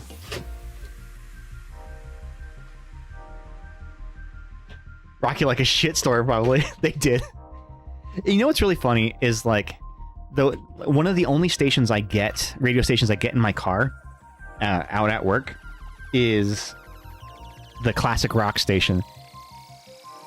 And oftentimes they play like hair metal on there. And the only reason I have it set there is because when I turn on my car, it's not synced to my phone yet. So I can't turn on, Bluetooth music. And if I don't have a station selected, it's just radio static, and I hate that. That's even worse. But sometimes the hair metal songs I've listened to, I'm like, man, these songs are so simple. Like, there's not even any musicianship to them. They're all playing the same, like, 3 power chords. The drums are just super, they're playing like a 4-on-the-floor rhythm, and, like, they turn the reverb up all the way, and it's just like this really echoey. You can't even hear the bass. Classic rock now is what I remember classic rock to be. Oh, dude, on this classic rock station, they were playing like Pearl Jam, Blink 182, and I'm like, what? These were songs when I was a kid, so now I'm officially old. Just leave Herdier on the Evolution 1 if you want a baby dog, or whatever, Evolution 2 if you want an adult. Yeah, there you go. I hate that they do that. That's not classic rock. I know. And like, they'll play Nirvana, and I don't know. I know everybody loves Nirvana. I'm actually not a very big Nirvana fan. I think they're one of the most overrated bands of all time. I say about Nirvana the same thing that I say about the band Sublime. Their best album is their greatest hits album, and even that has a lot of filler tracks.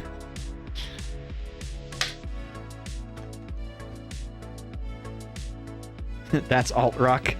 Yeah, I guess that's true. They just play and you know what? my big beef about like oldie stations is they play the same songs. It's only like the top 40 songs of the decade, but like we don't ever hear any B-sides. We don't hear any like hidden tracks. It's always the same songs. And don't even get me fucking started on Guns N' Roses. Every time I get in my car, I feel like I'm hearing a Guns N' Roses song, and it's always the Sweet Child of Mine. I fucking hate that song. I hate Axl Rose. His voice just grinds my gears. They're such a terrible band. Well, I think Nirvana is way more culturally significant than Sublime. I don't know, man. People love Sublime. That is like stoner rock 101. And they actually crossed over out of the rock world, and like they're really popular with like hip hop fans. I love Dave Grohl, but I love his drumming so much. Okay, Dave Grohl, yes, I will agree with that. And in fact, the best Nirvana song was not Nevermind. What is it? Everlong. Because Dave Grohl wrote that song while he was in Nirvana, but was too afraid to pitch it to Kurt Cobain, because he's like, Kurt Cobain was Kurt Cobain. So he waited until afterwards when he formed the Foo Fighters to release that song. And Everlong is one of the greatest songs ever written. You really enjoy both Nirvana and Sublime, but it's a super different vibe. I hate Guns N' Roses. Yeah, I mean, it's... And then just to know like how much of a dick Axl Rose is in real life, the hate feels justified. Guns N' Roses is shockingly shit music. I have a friend that like loves Guns N' Roses. I can't do it, man. I cannot. I mean, Slash is a very, very talented guitarist, but all the talent in the world can't make good music. Okay, I sent the vid to the art gallery channel. Okay, give me a second.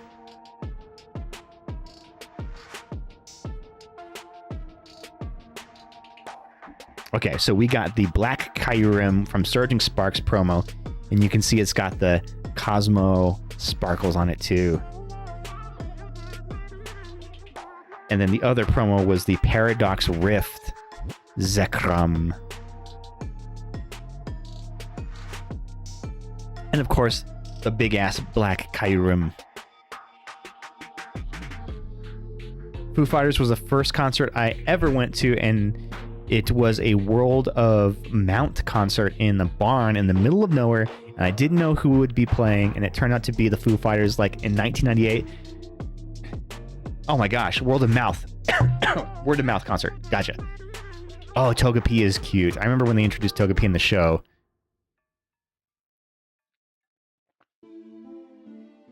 How was the concert? The Foo Fighters concert, was it good? All right, let's see what Bad Taste posted here.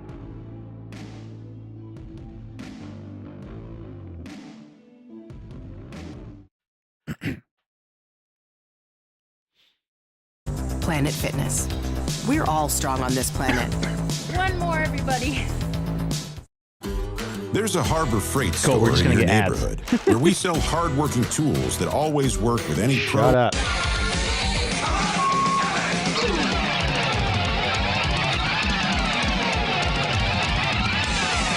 Oh, good God. What is that thing? That is fucking insane. That is fucking insane. This is like some Spinal Tap shit. Oh my God, and he flips it sideways.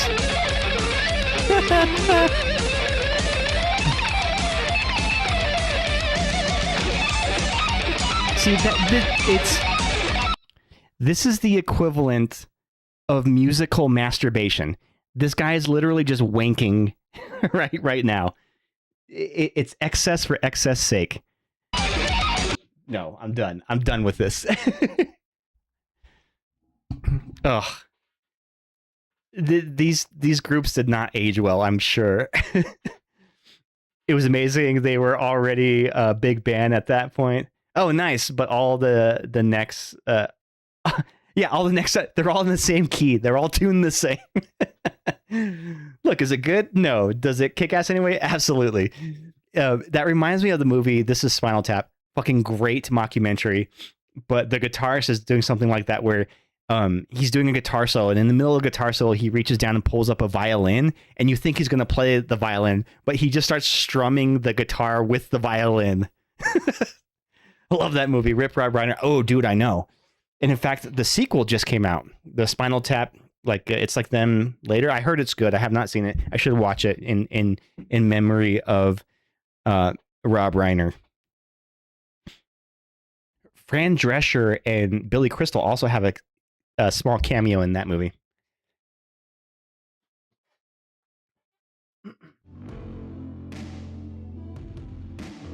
Okay. Back to the cards. And I know I'm like shitting on hair metal, but like that was just the generation before me. So I'm sure that my generation's rock music is not going to be remembered fondly. Like, I was big into nu metal.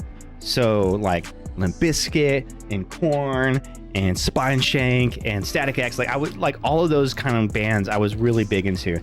And they're just as silly and gimmicky as the next. Although, I will say this. Gen Z has kind of had this, like, unironic love for Limp Bizkit. Like, Limp Bizkit is kind of big again, and it's all because Gen Z is just, like, kind of loving them. It's just, like, fun rock.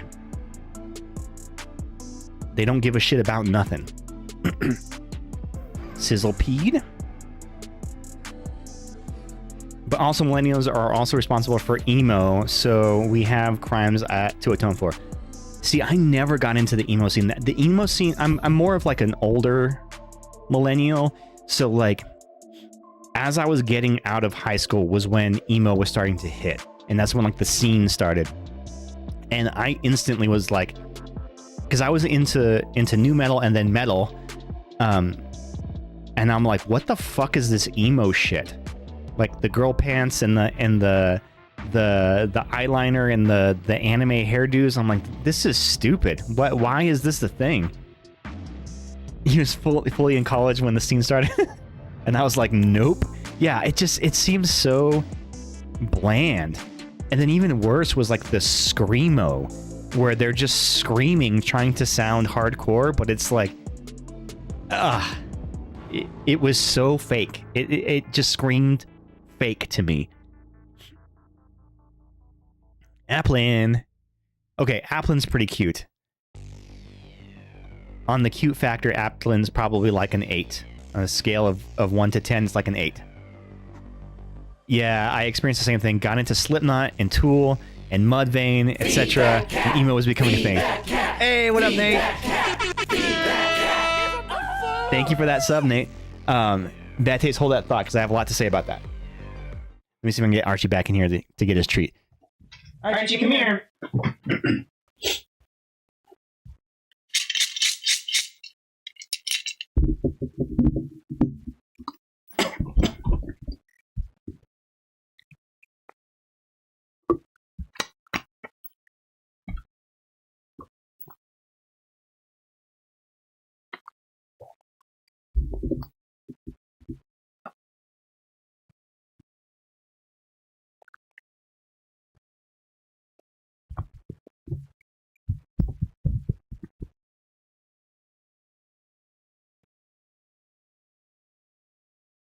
He's gonna bite me.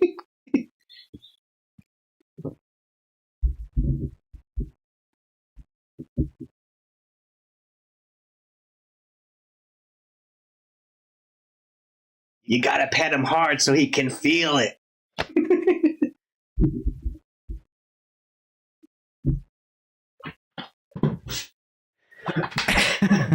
Thank you, Nate, for that sub. You're awesome, buddy. What'd you guys get for dinner?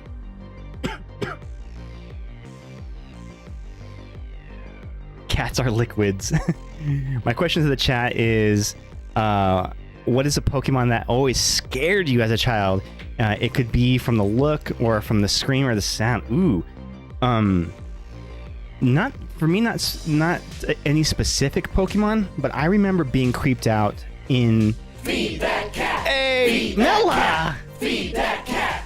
Feed that cat! Mela, how are you? Welcome. Thank you for that sub. Shit, let me feed Archie another treat. That's 3 years, right? 36 months? That's a lot of months.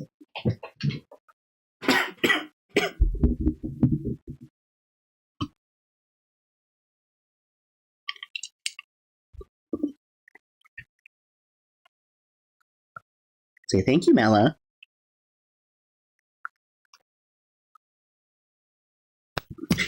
He hates me rubbing him like that.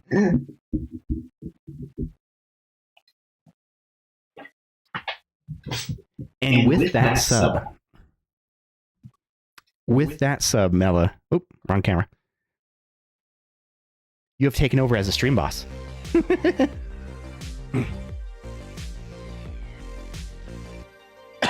Victory Bell. Oh yeah, Victory Bell, definitely.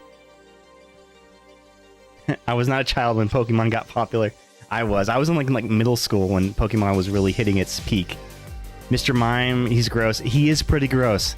The whole ethos of Mewtwo with yes, and like the mystery of him and everything was really cool. But I remember in the games when you first get to Lavender Town and you go through like the building with all the ghosts, it's actually kind of creepy, and the music is kind of unsettling too. It's very like dissonant. You and your Nate are the cutest. The whole Death Tower, yes. You're welcome, Ghost. And we doing good. It's been busy. I'm glad you're doing well, Mela. Pokemon Red was the first game I ever bought for myself. Oh, did you use your saved up money to go buy it?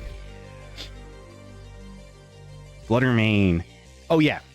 So we're talking about emo music. So in high school, I was really into.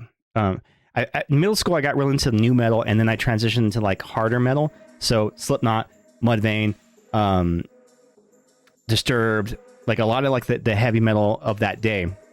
So when the emo music started coming out, like I had just gotten to see Slipknot in concert for the first time, and I'm like, the opening bands were Trivium, which fucking awesome band, and then what's the band?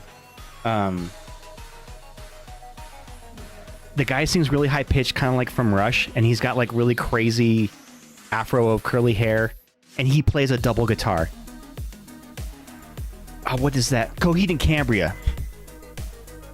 And Coheed and Cambria got booed off the stage. They were opening up right before Slipknot, so it was Trivium, then Coheed and Cambria, and then Slipknot. So, you know, Trivium was awesome. Everybody liked them. They're heavy, right? And then Coheed comes out, and they're playing their like weird like artsy rock, and the crowd just did not know what to make of it. Everyone was like, "What the fuck is this?"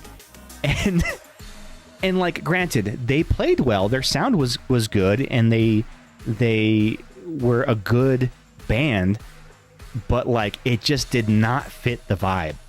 And I'll never forget this. Right where the barricade was in the front row, there was a guy wearing a Slipknot mask of Chris Fane. Chris Fane is the mask with like the long Pinocchio nose. And he stood there against the rail at the very front, on right in front of the pit, with his fingers up like this, right in the face of the band of Coheed and Cambria. Their entire fucking set. The entire set, he sat there flipping them the double bird, and Coheed's just, you know, they're playing through it and like whatever. And then I was like, oh man, that's rough. As soon as they finished their last song, one of their guitar techs, Coheed's guitar techs, came running from behind the stage, jumped off of this front of the stage into the pit, and punched the dude in the face who was flipping them off, and then just walked away. Like, and I was like, okay, Coheed's all right.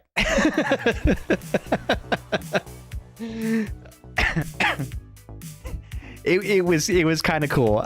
It kind of redeemed them, and like again, their sound was great. Like they were, I'm sure fans of them would have loved to see them. There were just no fans of them in that crowd, and it was just the wrong venue for them. Especially coming in after Trivium. If they would have played before Trivium, it would have been better. But after Trivium, it was just it's like taking the rock level up here, and then Coheed comes in and takes it down here, and it's just like, oh, you want to ramp up to the headliner, not go down, and then the headliner has to bring it back up. You know what I mean? Yes, definitely comeuppance. I love Welcome Home. That whole album can put me to sleep still, along with anything from Baroness. I've only heard a couple of their songs, Welcome Home, and then there's like that one with the music video where he's like a centaur or something. That song is weird, and when I first heard it, I'm like, what? I don't get it. And I know that they're like a really popular band and like a very influential band, but it wasn't my taste of music, and at that time definitely was not what I wanted to be listening to. But, you know, good on their guitar tech for not taking any shit and punching that guy in the face. That was actually kind of hilarious. But at the end of that concert, you know, the Slipknot finishes their set, and right after they do their encore, and they start throwing their instruments into the crowd. Well, some of them. So, like, you know, the percussionists start throwing their sticks in the crowd. Joey Jordison stands up and throws his guitar sticks. His drumsticks into the crowd.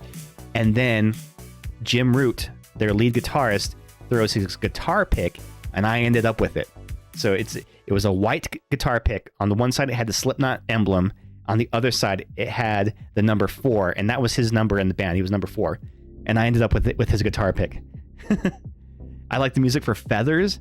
I'm not sure I know that the music video for Feathers. I don't know a lot of their songs.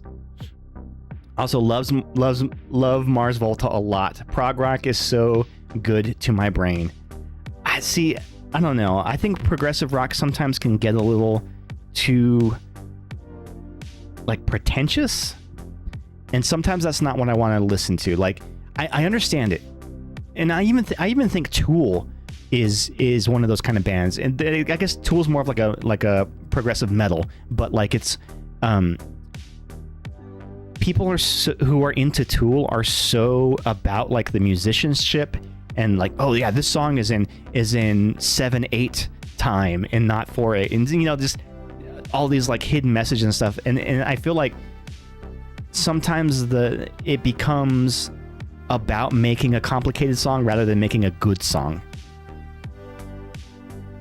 The other drivers' names are hilarious. Victor E. Lane, Sam Uriai, Leave Me Alone. Oh, that's funny. They're all like puns.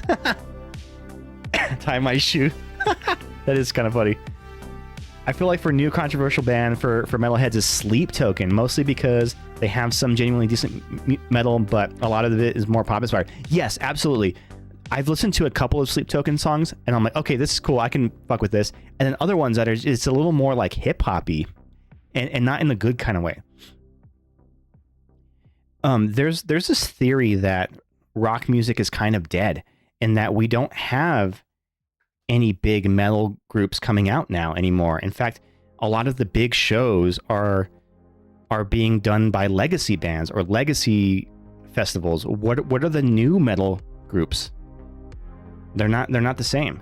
Yeah, Sleep Token and to a much lesser extent these days Ghost.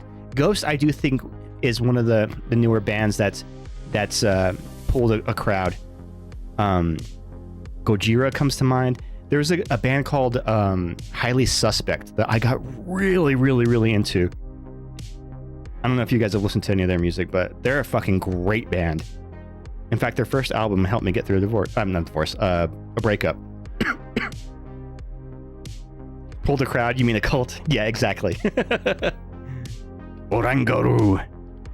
Ooh, we got a Time reverse hollow. Time is cute in the game. And a Tapu Koko. You love the Time card. Yeah, she's cute. And then her sister is Rhyme. She's the gym leader. And then like they hint that Time used to be like a really good gym leader, and then she kind of just like gave it all up to be a teacher. And the only time you ever get to battle her is in the tournaments at the end. And at that point, I'm just like stomping over everybody. In fact, that was kind of my trick to earn currency in the game. Is you can equip. There's an item that if you give your Pokemon to hold, you get double reward gold for beating a trainer. And I just participate in the school tournament over and over and over, and you can net like $30,000 or coins or whatever every time. Well, Nulando lore with the divorce drop. I know, right? It's one of those like game cards. I used Francis, the mute from Mars Volta, to sleep to even still. Oh, I never heard of that.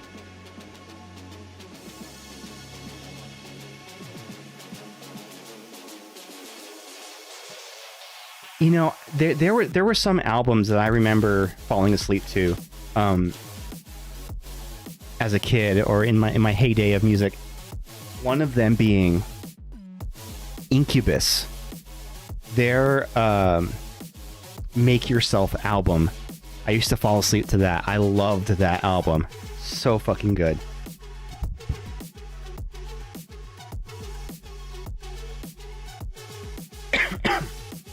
One car has Sex Puppet in it. Oh my goodness. You blow up with your mouth, car. Their album named Francis the Mute. It's an album to sleep very well to. Massive Attack's album Mezzanine. Oh, Massive Attack. Massive Attack is one of those... are they a group or is it just like one guy? But they were very ahead of their time. They really birthed the... what would later become like the dub and electronica kind of trip hop music that would later kind of come to fruition in like the 2010s. But they were way ahead of their time. I'm pretty sure Neo wakes up to that song off the album in the Matrix. I loved Incubus. They were my favorite band for like 20 years. Hell yeah, Incubus is cool. I actually really like a lot of their older stuff where they were a little like heavier. And I was just like rewatching a lot of old new metal music videos recently, and the music video for Pardon Me came on, and just looking at them, they were all fucking babies. They look like they're like 15 years old in that music video. I remember my sister having a huge crush on Brandon, the lead singer of Incubus. She thought he was so cute. I saw Massive Attack live, and man, what an incredible show. Do you remember the Blade soundtrack? There was a song, it was like Massive Attack and Most Def. Fucking cool song. No, Massive Attack and Old Dirty Bastard. Sorry, ODB. It's called like Hungry for Blood or Thirsty for Blood or something like that. I think that was Massive Attack. Incubus actually did some weird jazz fusion music for the Halo 2 soundtrack. Oh, I didn't know that. Heyo, one car is called Lord Shaggy. When I found my old Discman, it had Morning View in it, so I listened to it for a while, and it gave me very unexpected emotional reaction to listening. Oh my goodness. Isn't that so fucking cool that that can happen? That you can put on an older album and it instantly takes you back to a time in your life that meant a lot? And this is going to sound super corny, but the album Stained, Break the Cycle, was one of those albums for me. If I listen to it now, it puts me back into 8th grade. And I'm like, oh, I was a very emotional kid.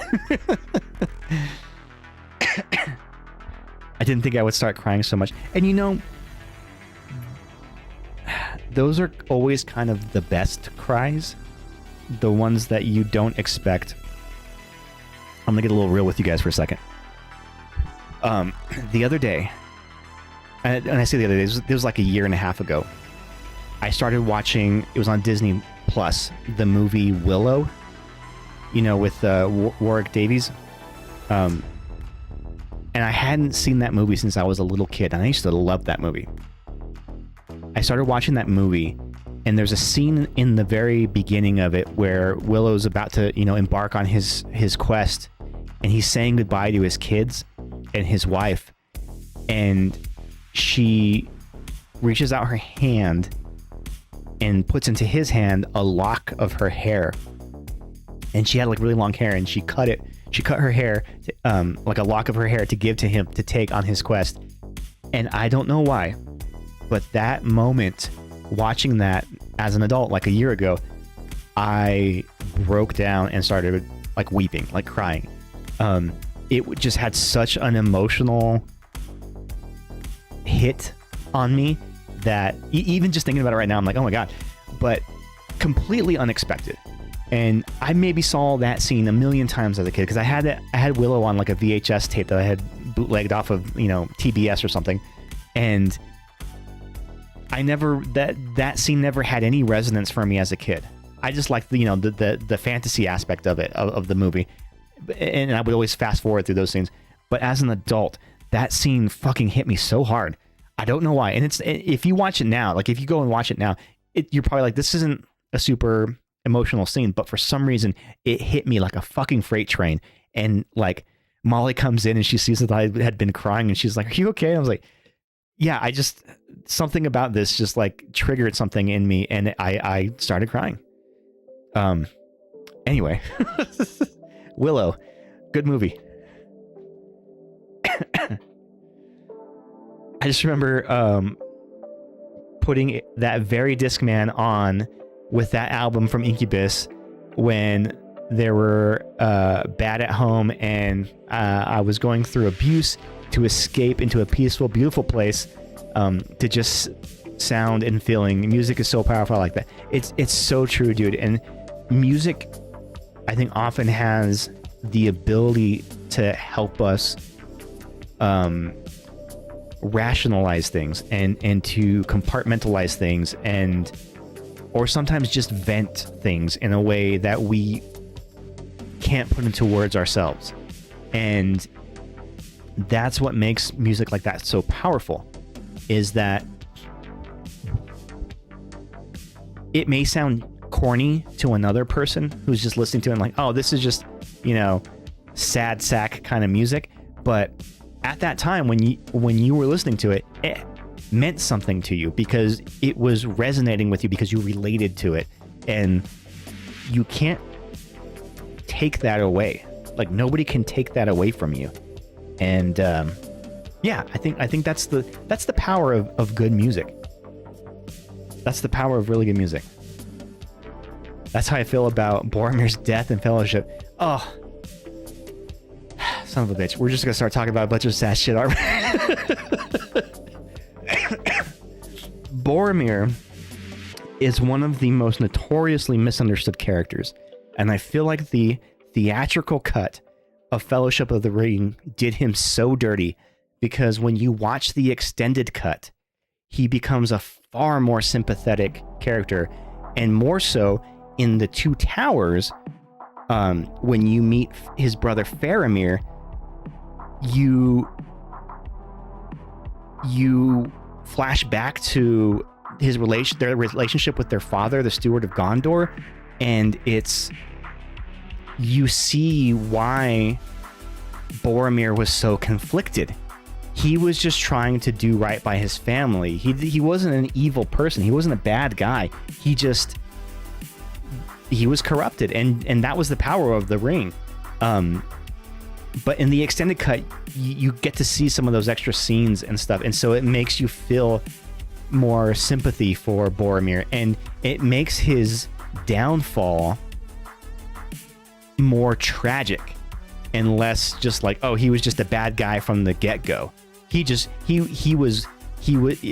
make him come across as greedy, like he's just power hungry, and that's why he wants the ring. But no, it's not that.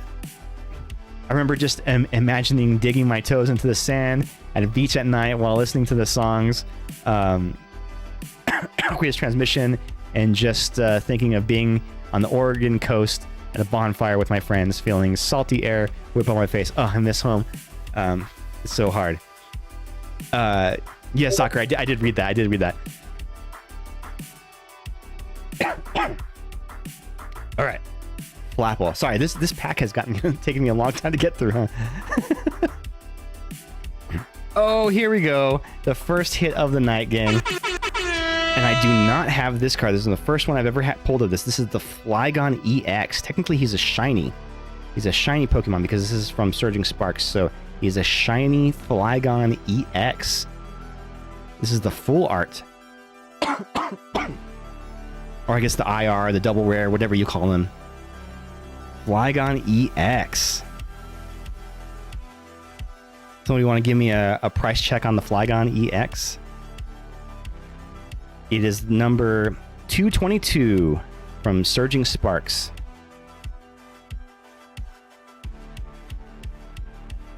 Okay, look in the Discord for a picture of the funny driver names. Okay. We're getting off topic here. A lot of vagina. That's funny. Oh my god, so many of them. Some dumb guy. Stupid.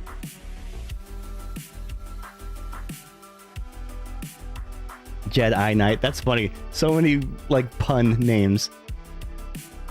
Good stuff. $2.50. Hell yeah, let's go. Retirement, here we come.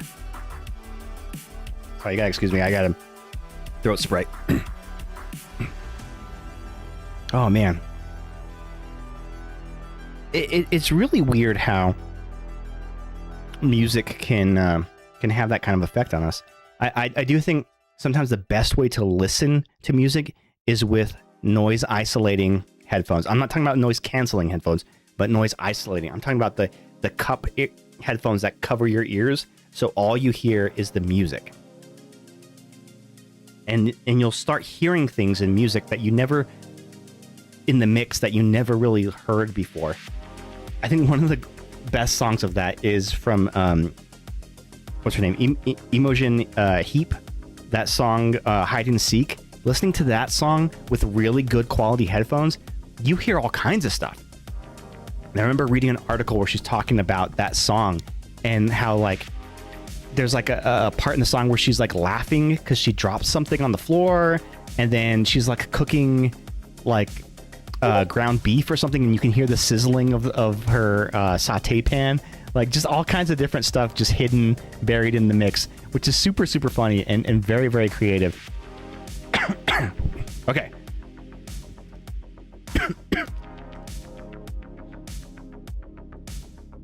Catch me at a race. I'm Bjorn Toulouse. Okay. Bjorn Toulouse.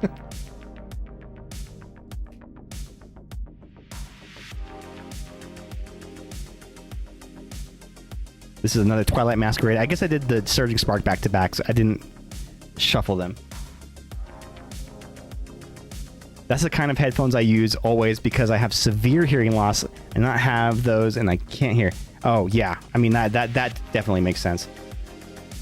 I did have a very powerful moment just this week with music. A favorite of mine passed away last year, and another band I like dedicated their latest album. They wrote a song that I listened to a few times before realizing it was written in dedication to. Aw, that's so sad. I cry every time I hear it now.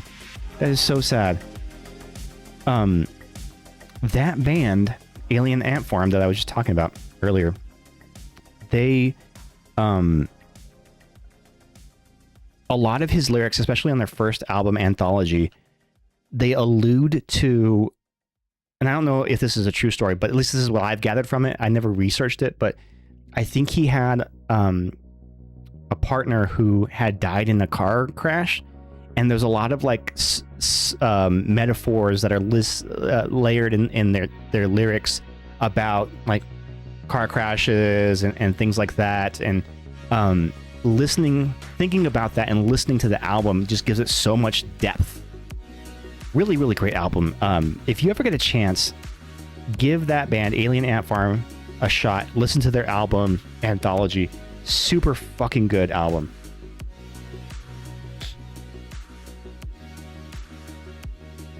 Oh, you sent in 3 Pokemon. Okay, I'll check them out here in just a sec. Shinx.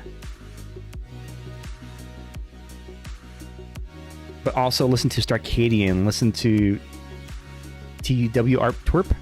Twerp, that's the name of the song. Starcadian. I feel like I've heard of them before. Have you sent me one of their songs before? I feel like I've heard of them. Leafeon. Leafeon is probably my least favorite of the evolution designs. Revavroom. I did like in Pokemon Scarlet Violet, whenever you battle the Team Star leaders, they're always on top of like a massive Revavroom that's like mounted on a semi truck. It's kind of cool. You love Leafeon? I don't know. Something about the design I feel isn't as cool as the other evolutions. I'm sure I did send you a Starcadian before. Okay. I think Umbreon's one of the coolest. And Jolteon. I love Jolteon.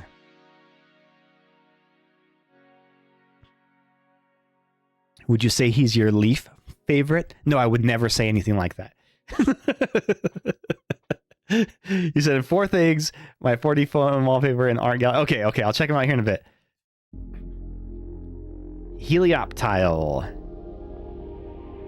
with a reverse hollow. He's pretty cute. And he evolves into the Heliolisk. Froakie. Froakie's cute. Scale of 1 to 10, how cute is a Froakie? Leave him alone. But just because I'm a little fanboy, I sent my favorite Starcadian song and dedication song, Twerp, in the disco. Okay, I will definitely listen to that. Jolteon was my favorite, but mostly because he was a crazy high speed stat, which makes him a good sweeper. Oh, yeah, good idea. So you're always just getting your first attack in. 8. He's an 8. Froakie's an 8? Okay. It's a creepy pick. It's because this artist, they do this thing where they make these little, like, clay models of the Pokemon and then photograph them in real environments. It's, let me see if I can read that. Yukamori. Yeah, so that's their whole thing. They do the clay models and then photograph them in real environments, which I think is kind of cool. They've been doing these for years. And a Frostlass. Frostlass is super cool because of the ability. Defending during Pokemon Checkup, put 1 damage counter on each Pokemon that has an ability, both yours and your opponent's. So you pair him with another Frostlass and a bunch of Monkey Dories, you're dropping damage all over the board and then using your Monkey Dories to send that damage across to your opponent's Pokemon.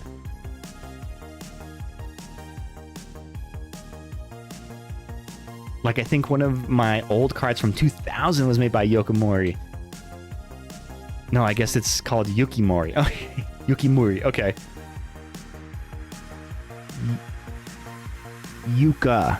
Y-U-K-A. Yuka Mori. M-O-R-I-I. Yuka Mori.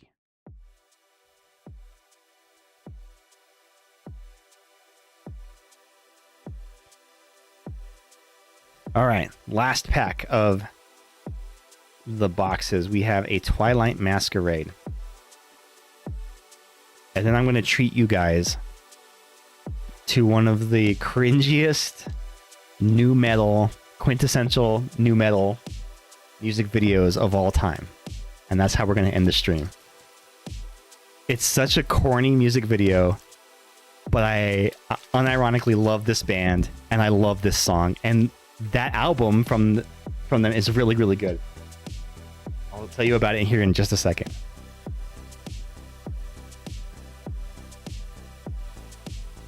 Please, a hit. I know, last pack magic. Let's go. Caterpie in the Neo Discovery set was her first card. Aww.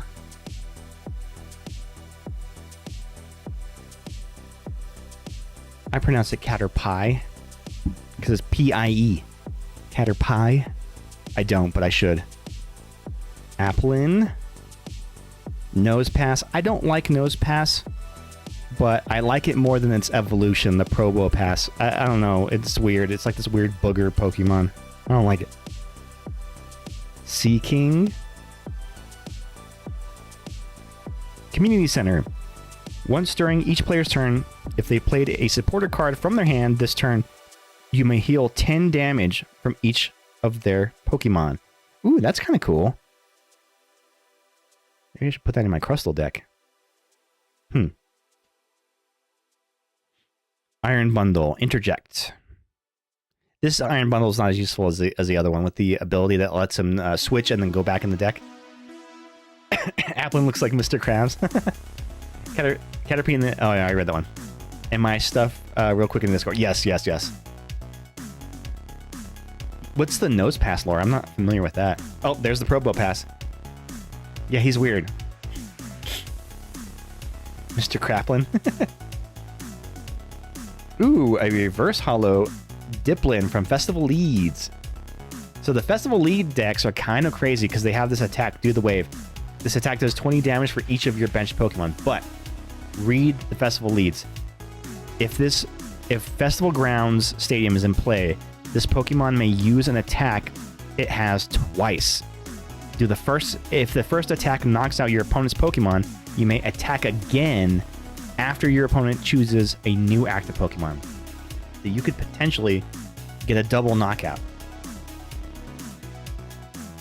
Revavroom, reverse hollow, and the last card of the night is...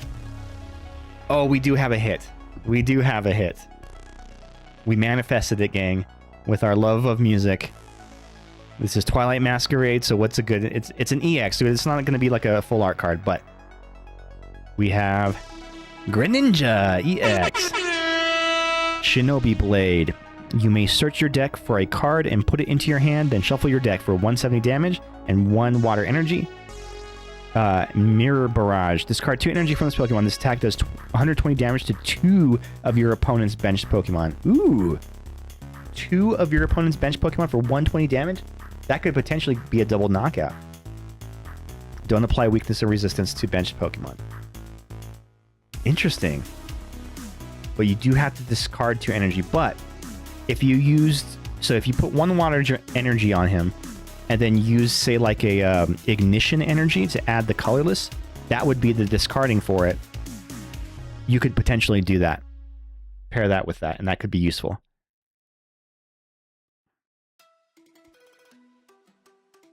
Greninja. They face north. Oh, that's their lore. Okay. Their compasses. Oh, I did not know that. Where do you learn that lore? You got the hit because I said please. You did. You manifested it into existence.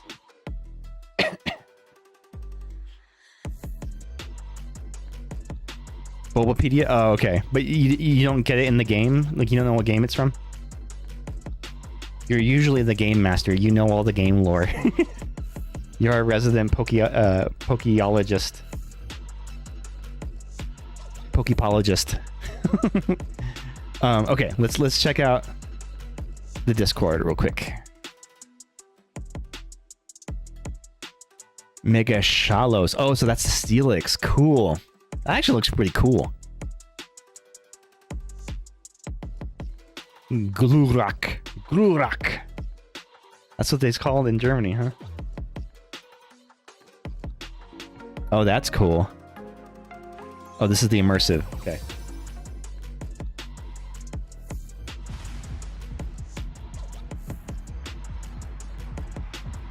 Cool. Oh, we got the Charmander.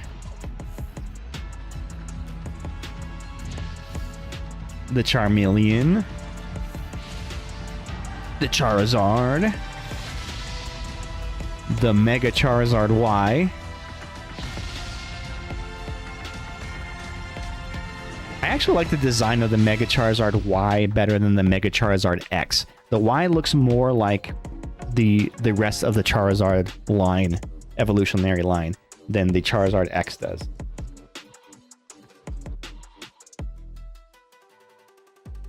Okay, give me just a second. I'm gonna show you guys something crazy. So, you're the Poke Professor, yes. That's right, they can't hang out together because their noses are magnetic. They repel each other. Also, Matang eat them? Oh my goodness! Oh, and there's something in the art gallery? Okay.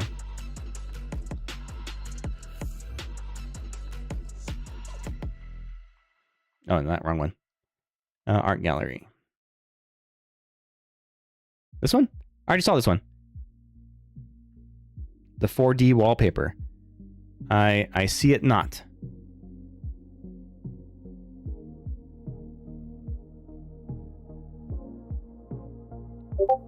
Oh, here's your Rattata. Oh, that's cute.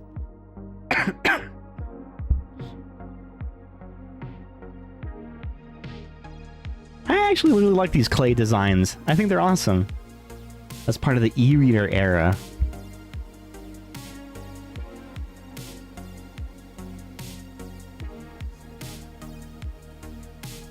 Oh, that's cool.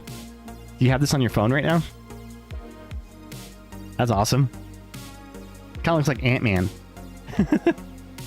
Okay, so as a kid, when I was really into nu metal music, so nu metal was that shortly lived fad of metal music that kind of came after grunge. So it was like post grunge, and it incorporated a lot of influence and elements of hip hop. And that's where you got a lot of bands like, I guess Faith No More was kind of like the first kind of group to pioneer that. But then you got like Red Hot Chili Peppers, and then it got heavier in the late 90s. So then it's when you got your Korn, Limp Bizkit, those kind of bands, right? And I remember at the time being really into MTV. And there was a show on MTV called The Real World. And if you ever watched The Real World, it was basically like the precursor of Big Brother or just like reality television. And there was one season of The Real World that was set in New Orleans. And the cast of The Real World there, they did like an internship for Arista Records. Arista Records was a music company that had a lot of music label that had like a lot of big artists at the time. I think like Christina Aguilera was on there, Carlos Santana. And so the kids of The Real World were really excited because they're like, yeah, we're going to get to work with these artists and it's going to be great. So they bring them into a conference room, and they're going to show them the artists that they're going to be working with as their street team. And it's a band, a nu metal band called From Zero. And they play this song for them, and like everybody in the cast is like appalled at what they're hearing. They hate it, except for the one guy who was like the rocker guy. And during the the screening of the music to them, he's like headbanging in the conference room. Which is also very cringe. But I first heard the band from The Real World, and I bought their album because I liked that song. I thought that was a good song.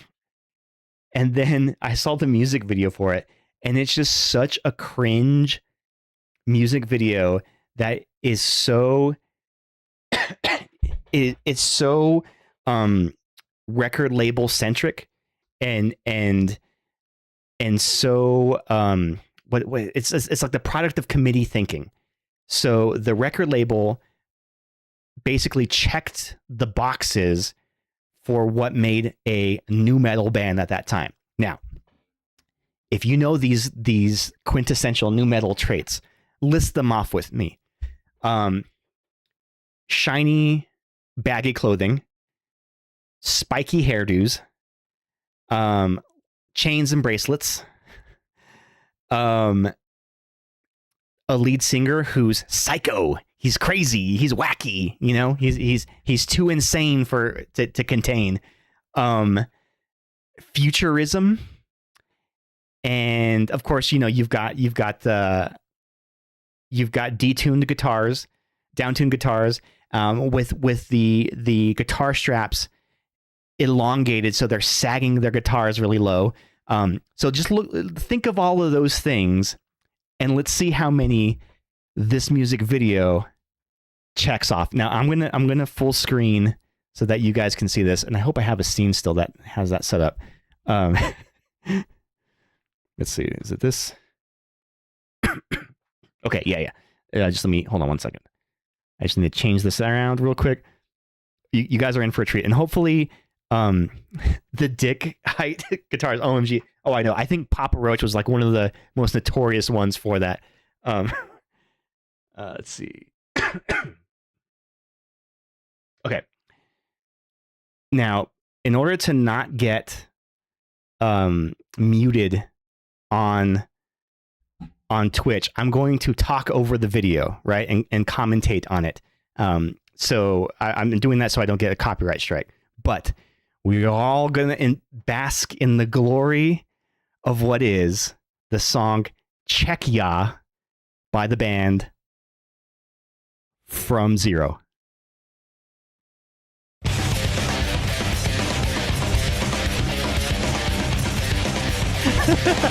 Oh man, already we're starting off. He's the crazy guy, right? Look at him. Look at his hair. He's wacky. He's insane. Look at his movements. He's got an absurd amount of piercings. Oh my god, the dancing. Oh, and then the corny 3D graphics.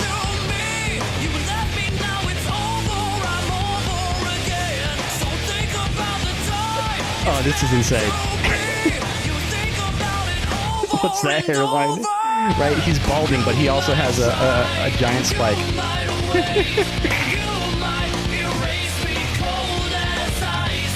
He actually has a really good voice, which is the crazy thing. He actually layered these harmonies himself. In a lot of their songs, he does 3-part harmony during the choruses, and he sings them all himself. He's actually a very, very talented singer. Yes, he's trying to be the prodigy. Oh my god.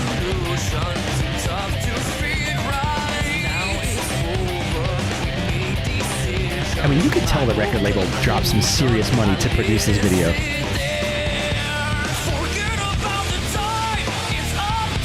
These hairs look like the spikes I get when I fall into a trap and die in a game. They're like bungee sticks.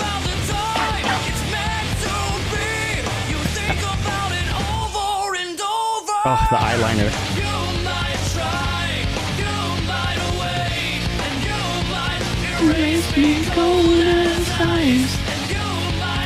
It's a good song. You gotta admit, though. The chorus is pretty good.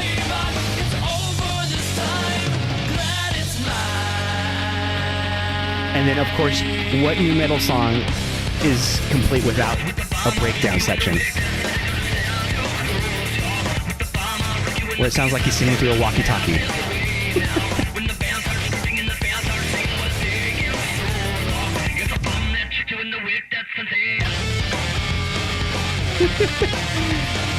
Oh my god, this is like the corniest thing ever. This is the equivalent of like the Disney Channel original artists of the late 90s, you know, like the A-Teens and stuff. They're corny videos, but for the new metal crowd.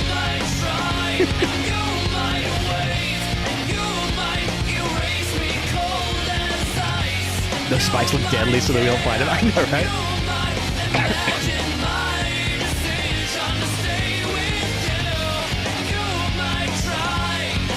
Yeah, they actually had they had 2 albums.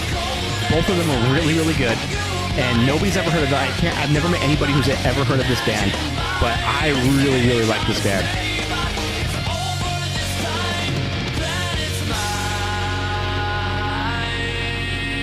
But is that not the most late 90s quintessential nu metal music video you could ever think of? Oh man. What did you guys think? What did you think of From Zero's song Check Ya? So in Canada we had a version of MTV called Much Music, and there was a cable channel called Much Loud that was a 24-hour metal and it was a metal 24-hour and rock music video. Oh, nice. I for sure saw this at some point on the really. If you fight him, he slices you out. Exactly.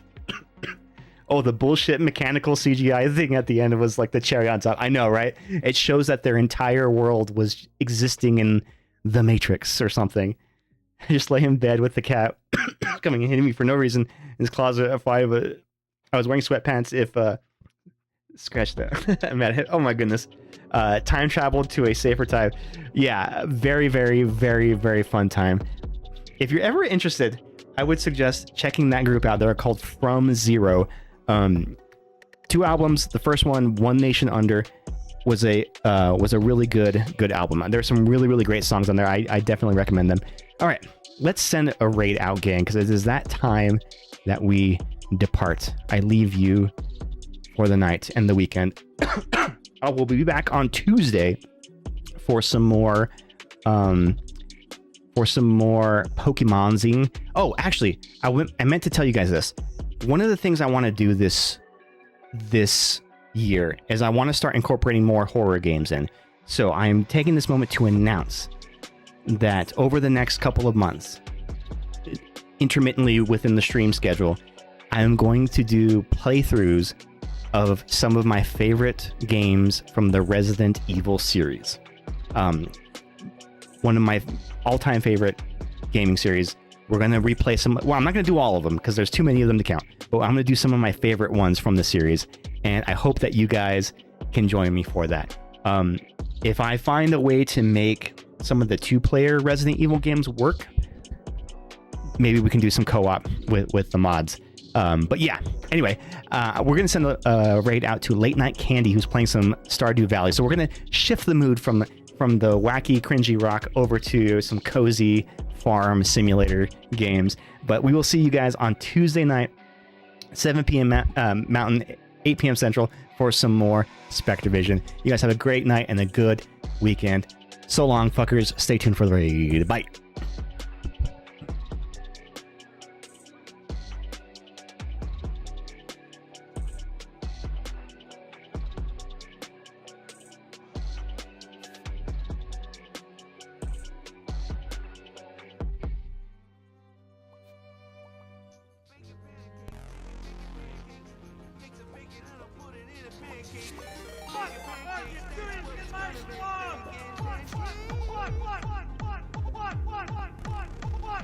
What are you doing in my swamp?